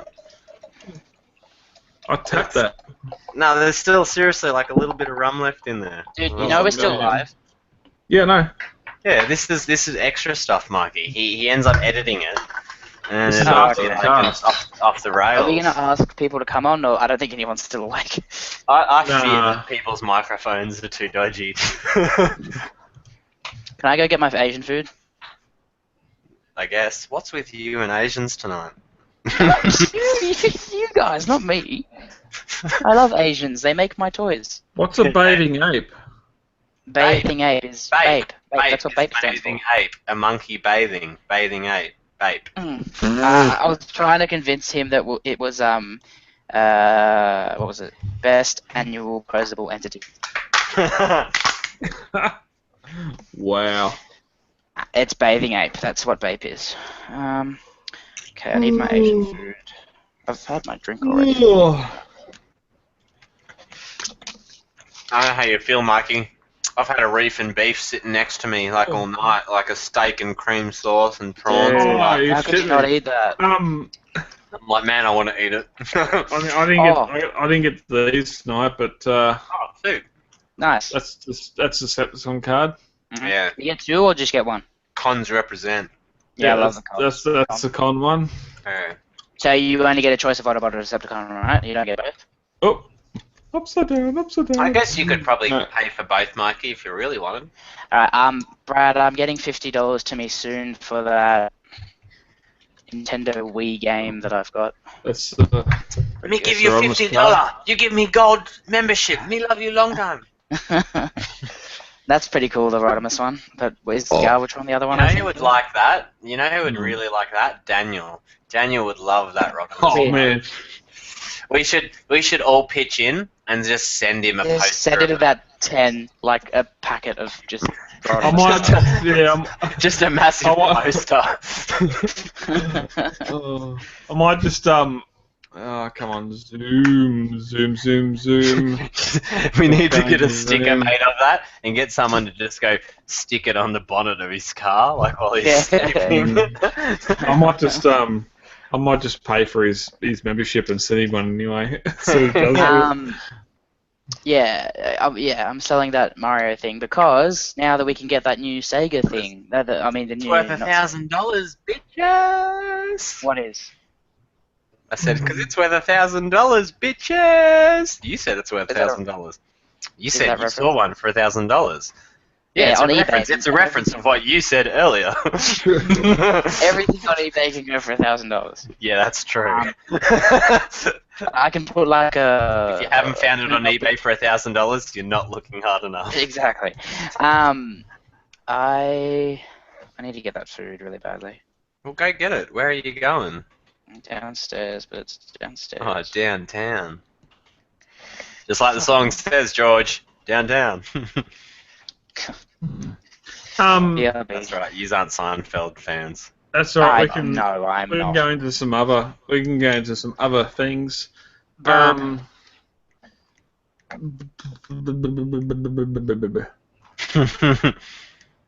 Brad likes talk. Have you seen the Hobbit trilogy, John? Have I ever? Fucking No. best movies ever.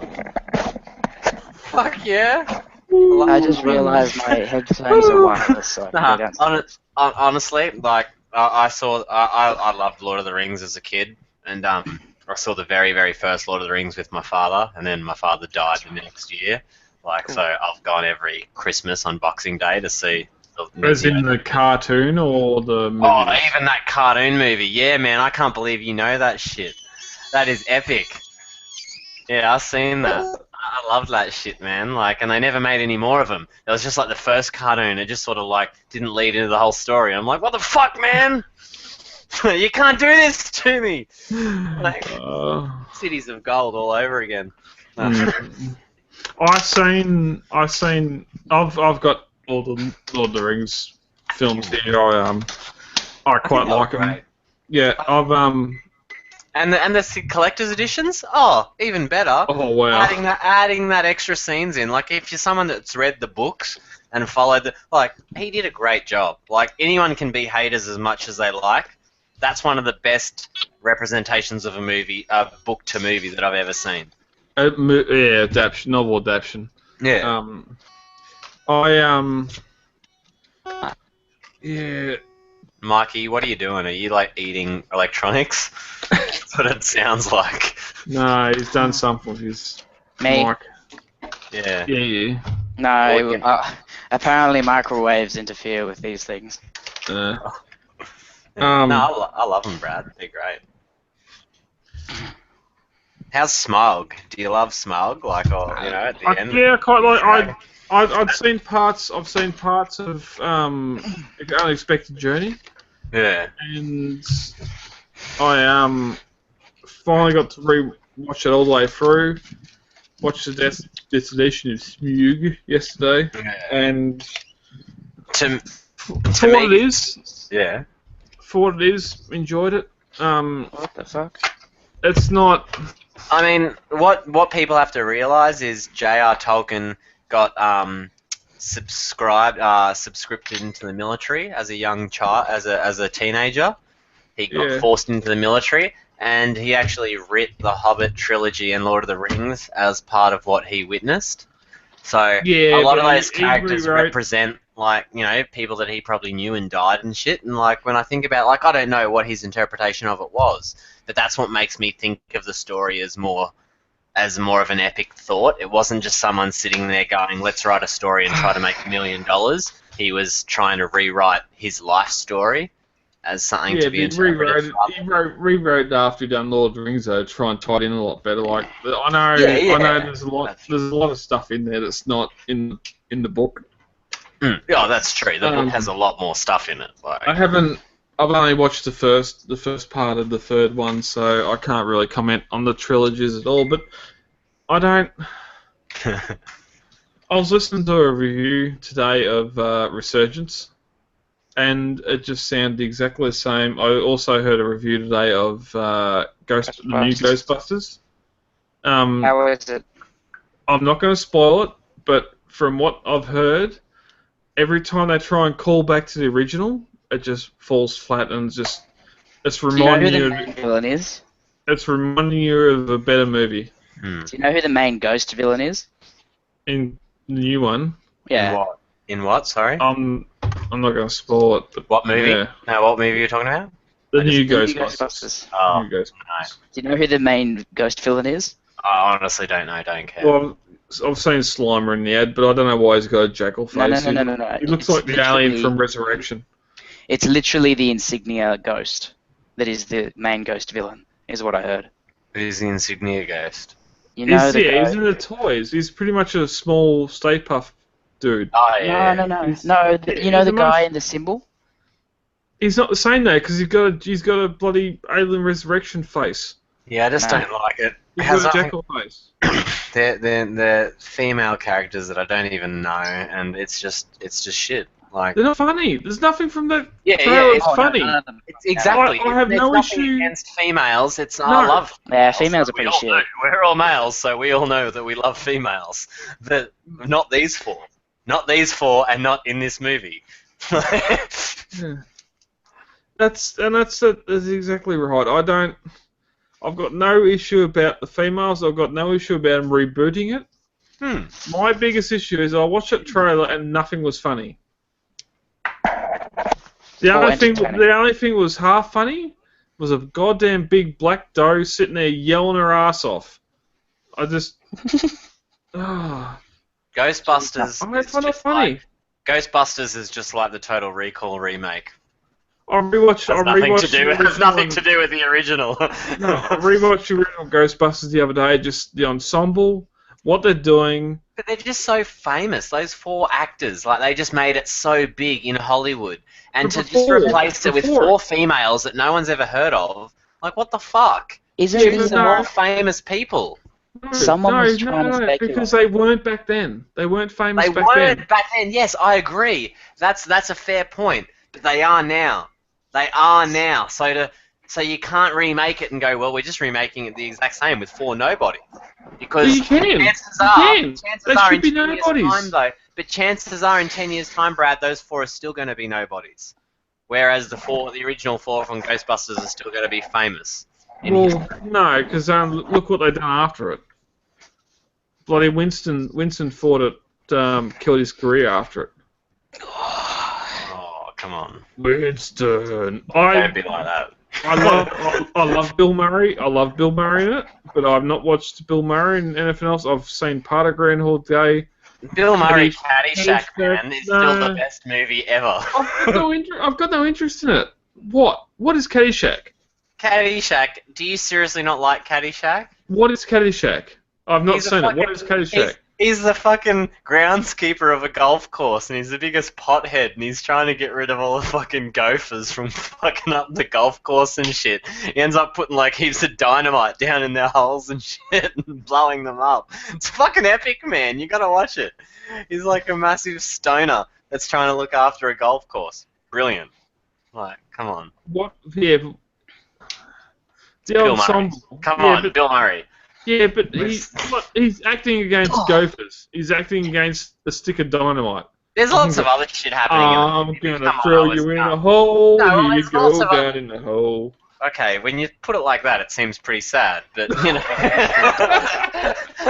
but you know, like there's good parts to the movie. Like it's Bill Murray. It's like Zombieland, and he's like dresses up as a zombie, and he's like, oh, he gets shot. Come on, Bill Murray's a legend. South Park proved you don't have to dress up as a zombie. You just go slow and ask for change. Change.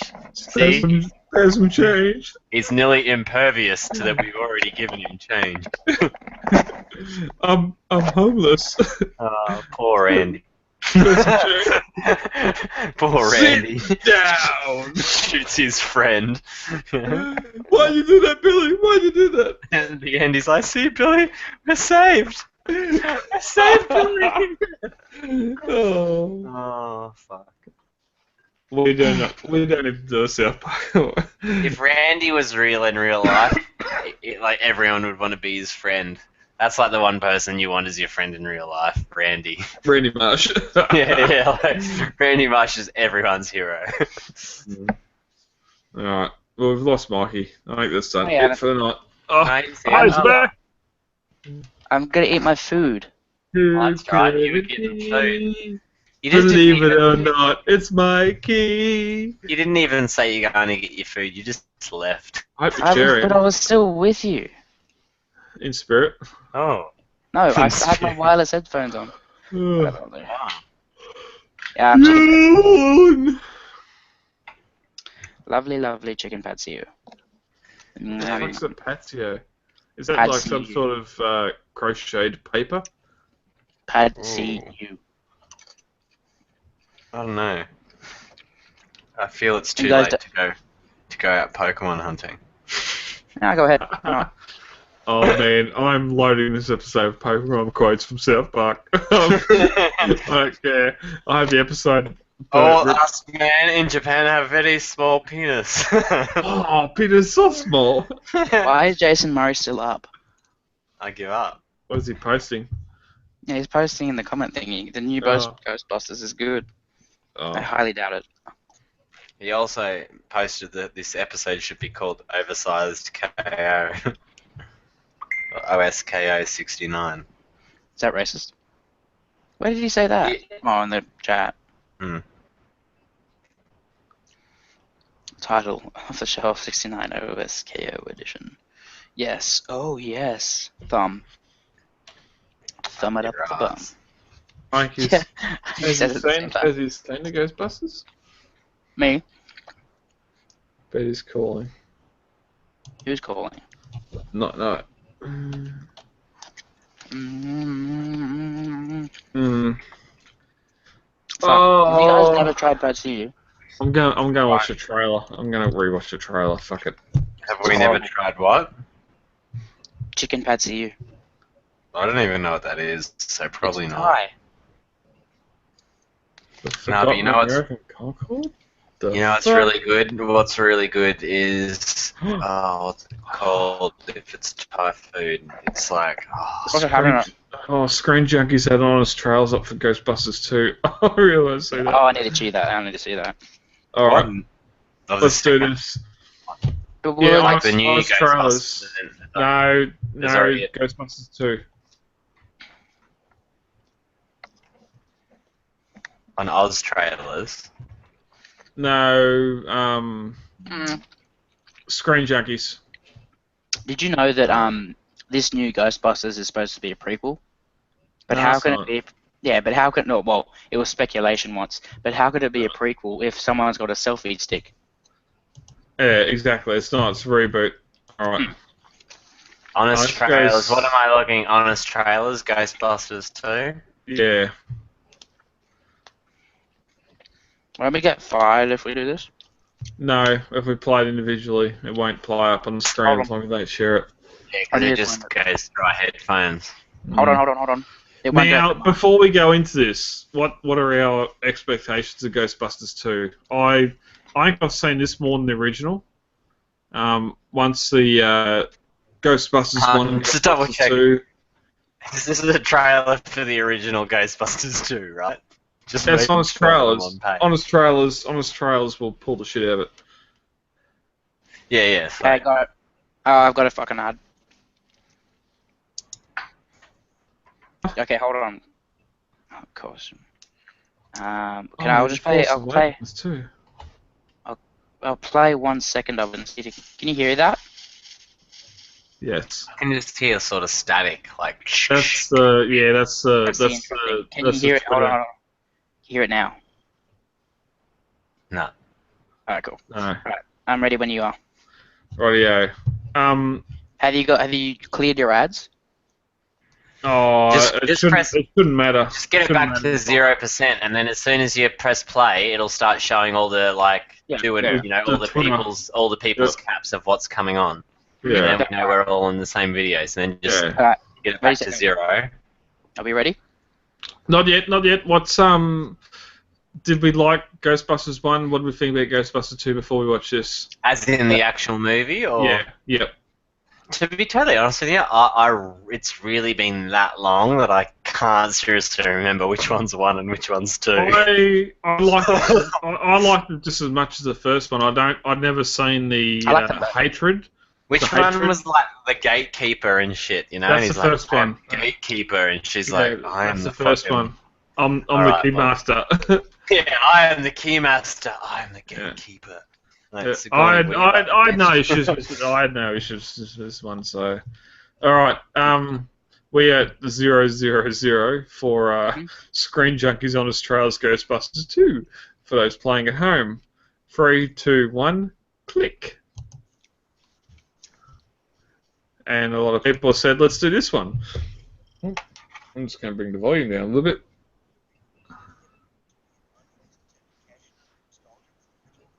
Light them up.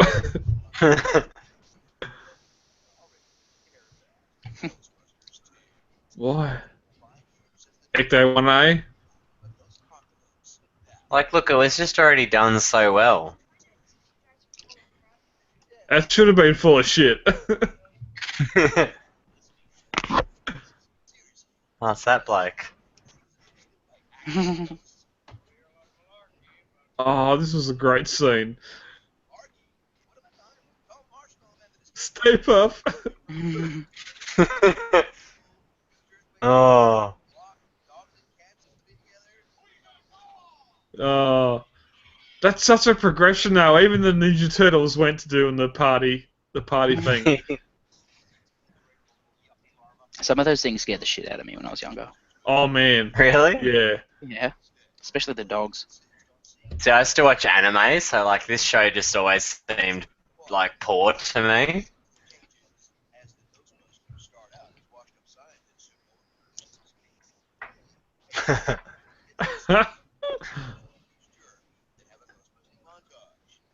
We are the one, the only Ghostbusters. Oh, look at that Oh, slime. wow. Yeah. Another kid puppet. That's look.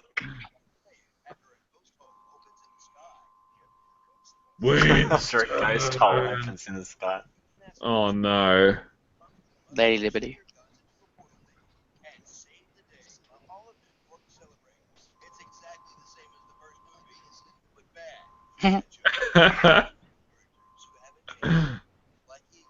But that's what you want from a sequel, though. That's right, like, sequels just used to be another take of the movie. It still spouts out nonsense.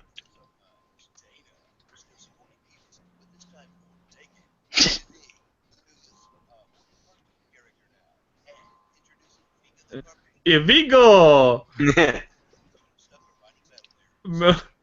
Okay, can I just ask, did anyone ever find Sigourney Weaver hot? Because I No. didn't. No. Yeah, No. I'm just curious. People said in the original one she was, and I just don't see it. I don't. No, I think it's the hair. I'll admit, that's the hottest she's ever looked, but she Yeah. still didn't look hot. Yeah, agreed. If she straightened her hair for it, maybe. But yeah, just that curly hair doesn't do it for me. Hello. Oh, no. Oh, look at that game. Look at that. There was 2-bit nothing wrong with the SNES game. That 8-bit awesomeness. Ghostbusters. I didn't realize they were in Casper. Wait, I'm going to skip back for that. Can I skip back? Does anyone mind? Yeah, I don't mind.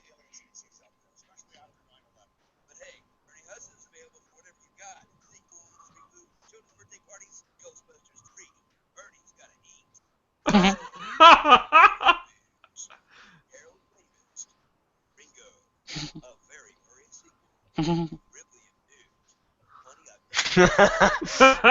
love that bit though, and it goes, Ernie Hudson though is available for whatever you got. Ugh.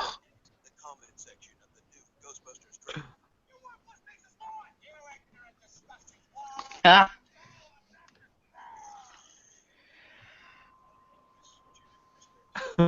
Yeah. Yeah, well, that's a very good. Like, look at those 4 chicks. Does anyone have any idea who they are? Do you remember the original Oh, Ghostbusters? fuck. Shit.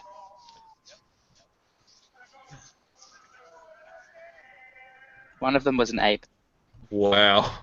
That was insane. That's the original Ghostbusters. That's what the original Ghostbusters were. A guy, a girl, Stop. and an ape. Stop that. It's basically a guy, a girl, and Gorilla Grodd. Oh, shit. What the hell? John's caught up. Yeah, what have we just backed into? What do you mean?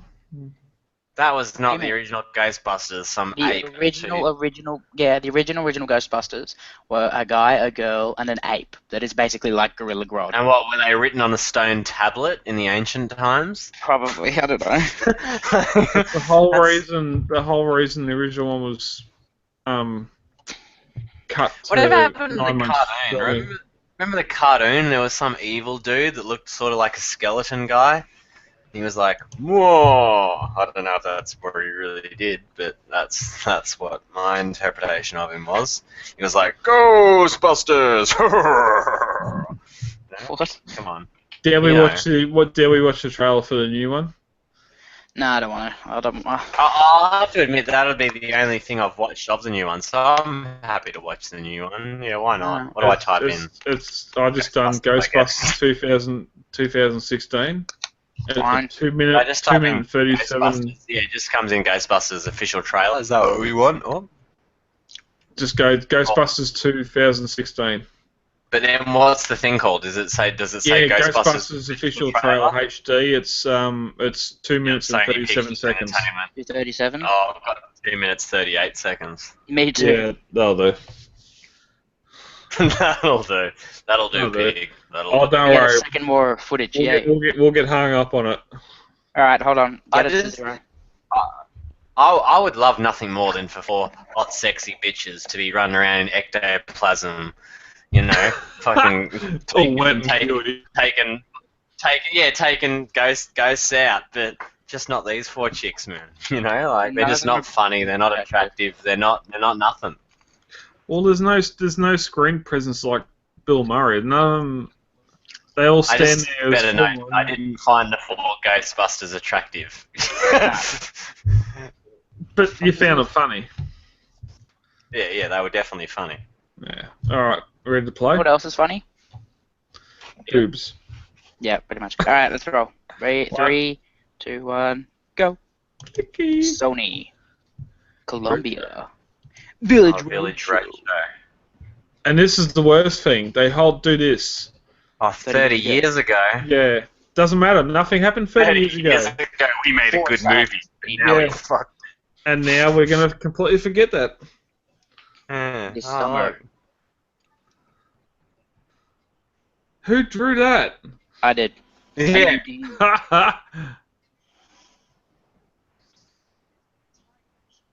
One of them's a lesbian. You can easily tell which one it is. Oh, yeah. Yeah, that one. No. No. Not that one. Why? Why does it spew? Slimer Because that's the new flew. Slimer. Yeah, but he flew through someone and slimed him when he flew through him. The whole ectoplasm was a residue of them flying through him. Yeah, Not I that know. he was sitting there spewing for 20 minutes. She's the lesbian, the one with the traps. She's just like a weird bitch. Just because someone's got quantum physics doesn't mean they can trap a ghost. I don't know, And Brad. she's the fat Probably black stereotype. I don't know if I'm you know loud! much about- I'm loud! I'm really loud! And then they I go got to pissed, I'm loud! Why is it pink? Wait, Because when has there ever been a pink...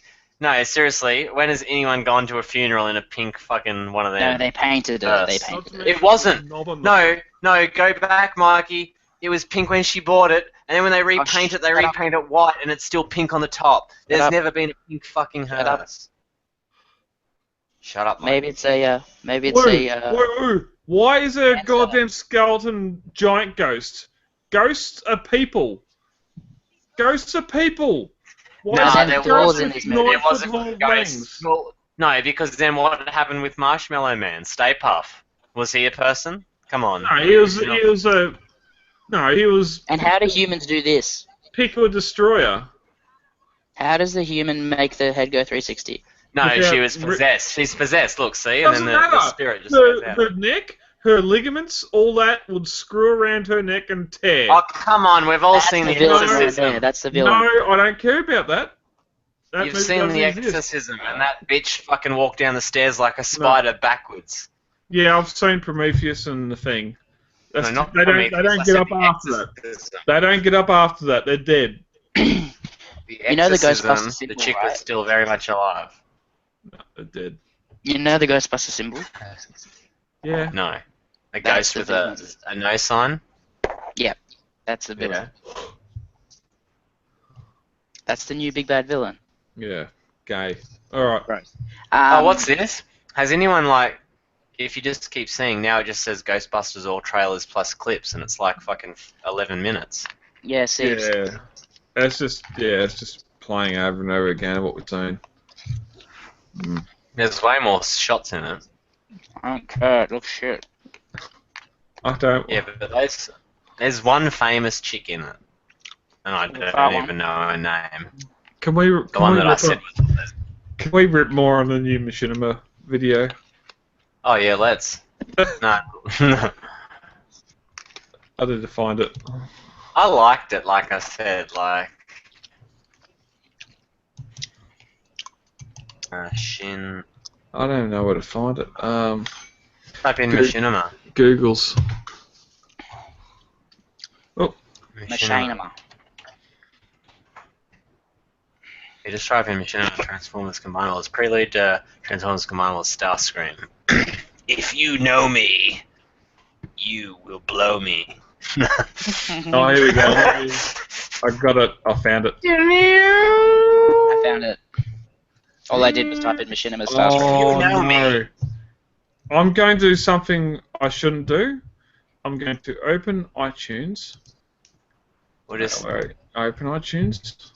we'll just have a you know, me saying what it says. You know? If you I know wish I me. I wish I could record, cap this, and I think I'm going to put this. You know that I've always been a villain. Music. Where are we? I cannot recall the name of my music. What are we doing? We need Top Gun soundtrack. Where are you? I'm doing Danger Zone to this. So was Starscream originally an Autobot? Because there's the whole that he was friends. Yeah, but he was friends with Jetfire. He wasn't an Also, Autobot. Jetfire originally They were scientists. Just answer my question, Mikey. Unaffiliated scientists, bitch. So what? Jetfire was an Autobot. Starscream was a Decepticon, but they both worked in the same building as scientists. Yeah, they also gave each other handjobs. What of it? Oh, there it is. I didn't want to know about the handjobs, Mikey. Just answer my fucking question. I will kill you. Where you Oh no! I've only got playing with the ball. No! No! doing? Showing us. Whatever he's doing, he's clearly doing it wrong. Yeah. No, I've only got playing with the boys and I don't want to know what you're playing with the boys. Yeah, that sounded You're playing with boys, I don't want to know. We're on live podcast. Yeah. Footloose. The fuck? Why I go to show up and oh, there it is. Show Pagan. Oh, it's not even showing. It's not even playing at the. I mean, seriously though, I'm just been trying to be less negative lately. So like, just like you said, you know, but like, you know, come on, like, this whole Combiner Wars series is shit. Like, who wants to see a fucking series with some Windblade character, some fucking half-assed council of shit just amalgamated together? Like, the story does not excite me in the slightest. But you know, for the whole community and podcast, I'm happy to talk about it in a positive light.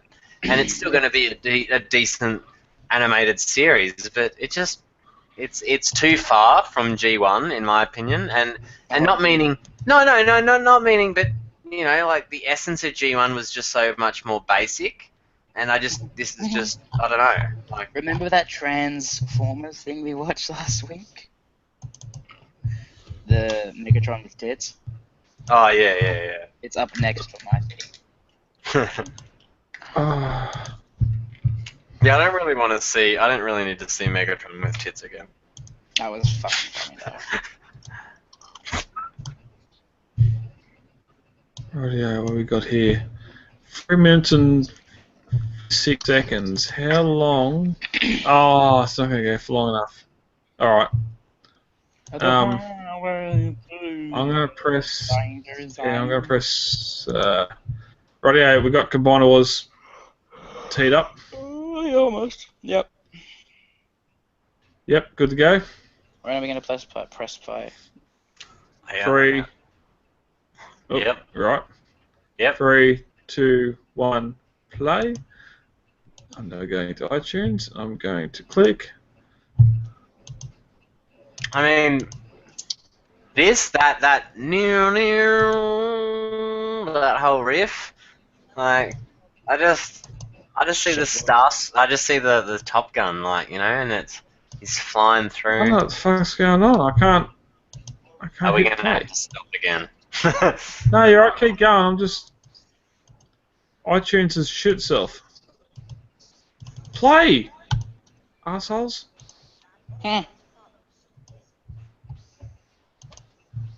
Always second command. I'm a little bit behind you. It's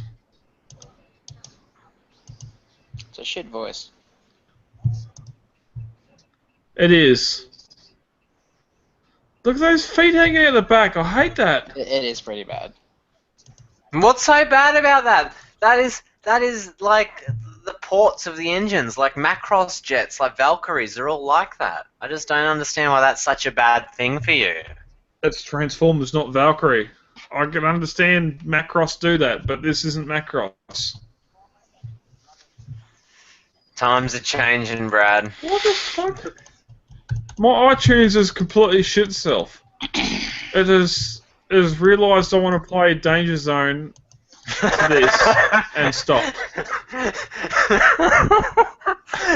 Why? Danger Zone! Oh, Is that shit. Victoria? I love Archer too much. I can't. I can't click on it. Oh, here we go. No, I don't want to quit. What's happening? I can't. Machinima, you're. I don't know. There's a goddamn virus in Machinima. Brad can't get it to work, and Mikey, it looks like you're beating off. Machinima is killing me. Up and down like this. Going. Oh, is this bouncing my camera? It's funny. Oh, shit. The world has gone to shit. That transformation is absolutely horrible. It is. Right, it stopped. No. Oh, here we go. No. Still not working. Ah, this is bucket. Typical. This is some goddamn Danger Zone with my film. I don't know why it's all fucking blocked Maybe John should up. just... I don't want to pop down menu.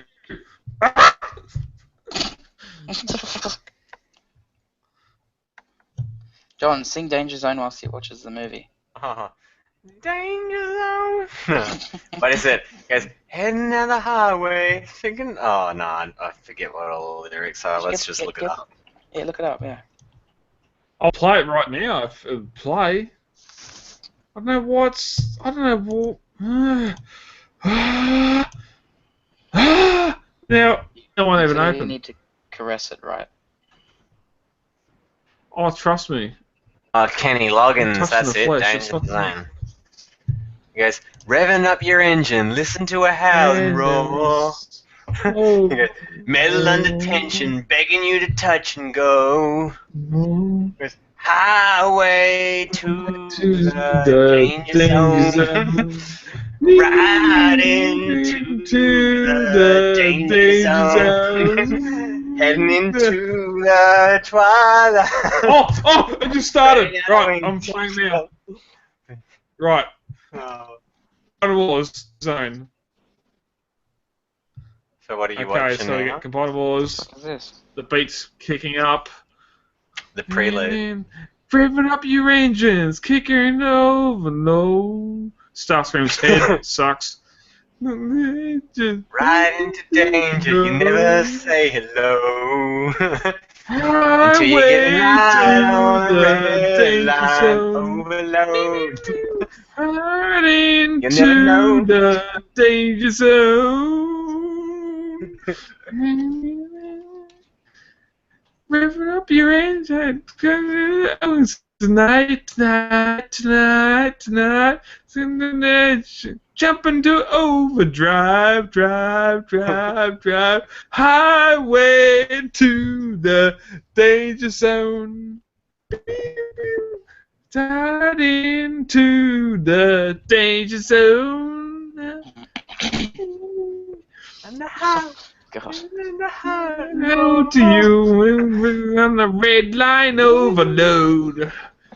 No, what you can do to get over and over. Danger zone. And we got the guitar solo. Right into the Wow. danger This zone. is actually really gelling. Then it goes, ready? Heading in the twilight, spreading out our wings tonight. You got you jumping up the track and shoving into overdrive. Highway to the danger zone. Bird to me. I'm taking right into Close to the the danger edge, close to the zone. intensity. Ready? Now here comes the next line. It goes. Highway to the danger zone. Look at the screen. You don't know what you can do until you get up as high as you can go. Look. Highway to the danger zone. Right into the danger zone. The best thing about Archer is that this song's actually in it. Wow. When did you bash that? That makes that so much better. Yeah, it does. Also seriously. because I couldn't hear a single word Starscream was saying. Yeah, that's good. Highway to the danger. Just like, where are we up to now? And it goes. What the fuck is that?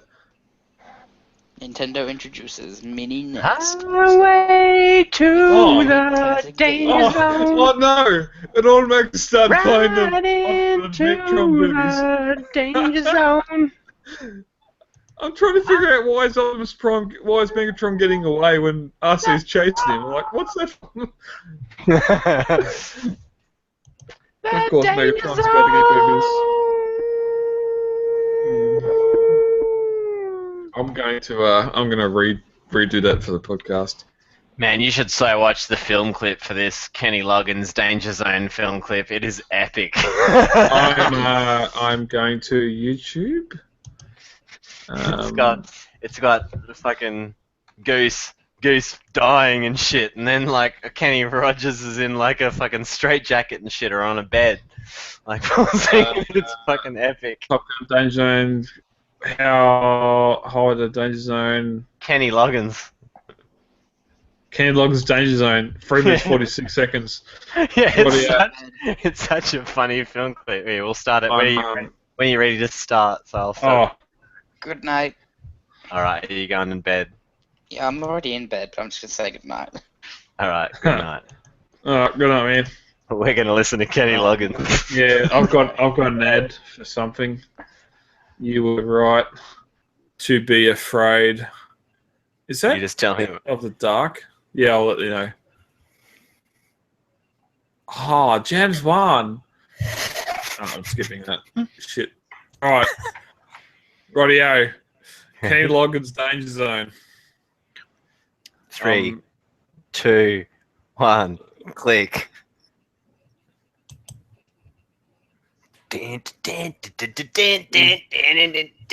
Oh, it's just so 80s.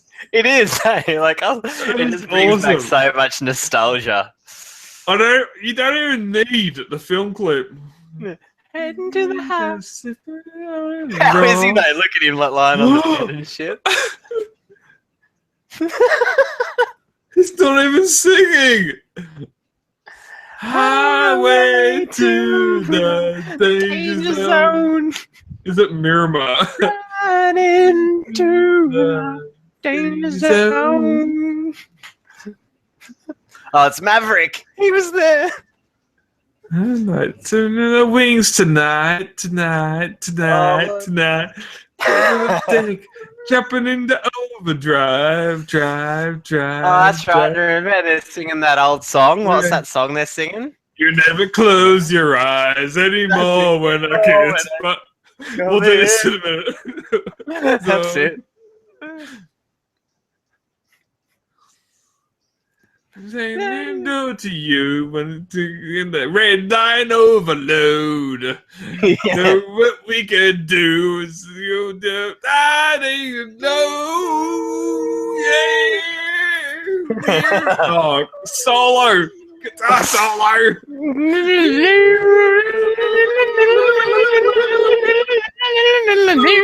Oh,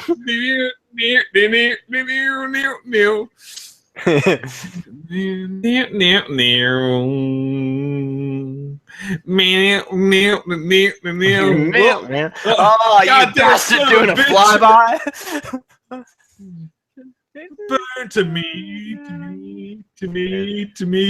cause I'm the eggs, higher than intensity. Yeah. Highway to the danger zone. Gonna take you right into the whole time it looks like he's in a mental hospital. Yeah. The danger zone. Right into the danger zone.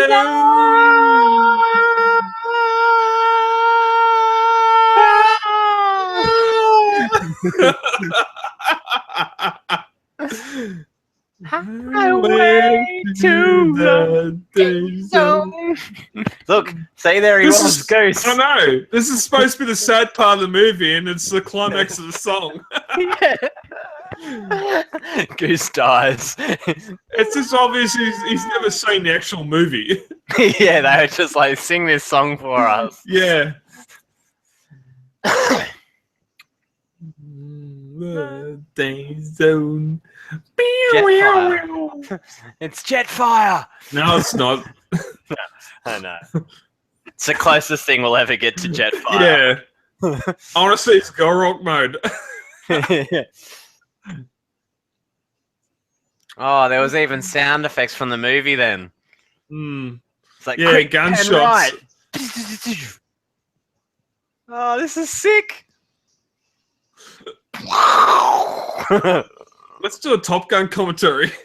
Yeah, I so would. And there's even that bit, and he's like, and he gives them the birdie, you know? He's like, oh, it's the birdie. Autoplay's going to play Eye of the Tiger. Oh, sweet. I can't remember what was about to Danger Zone. Yeah, that's the best thing I love about Archer, is that he loves Kenny Loggins and Danger Zone. He always brings it up. He's like, Lana, you're in the danger zone.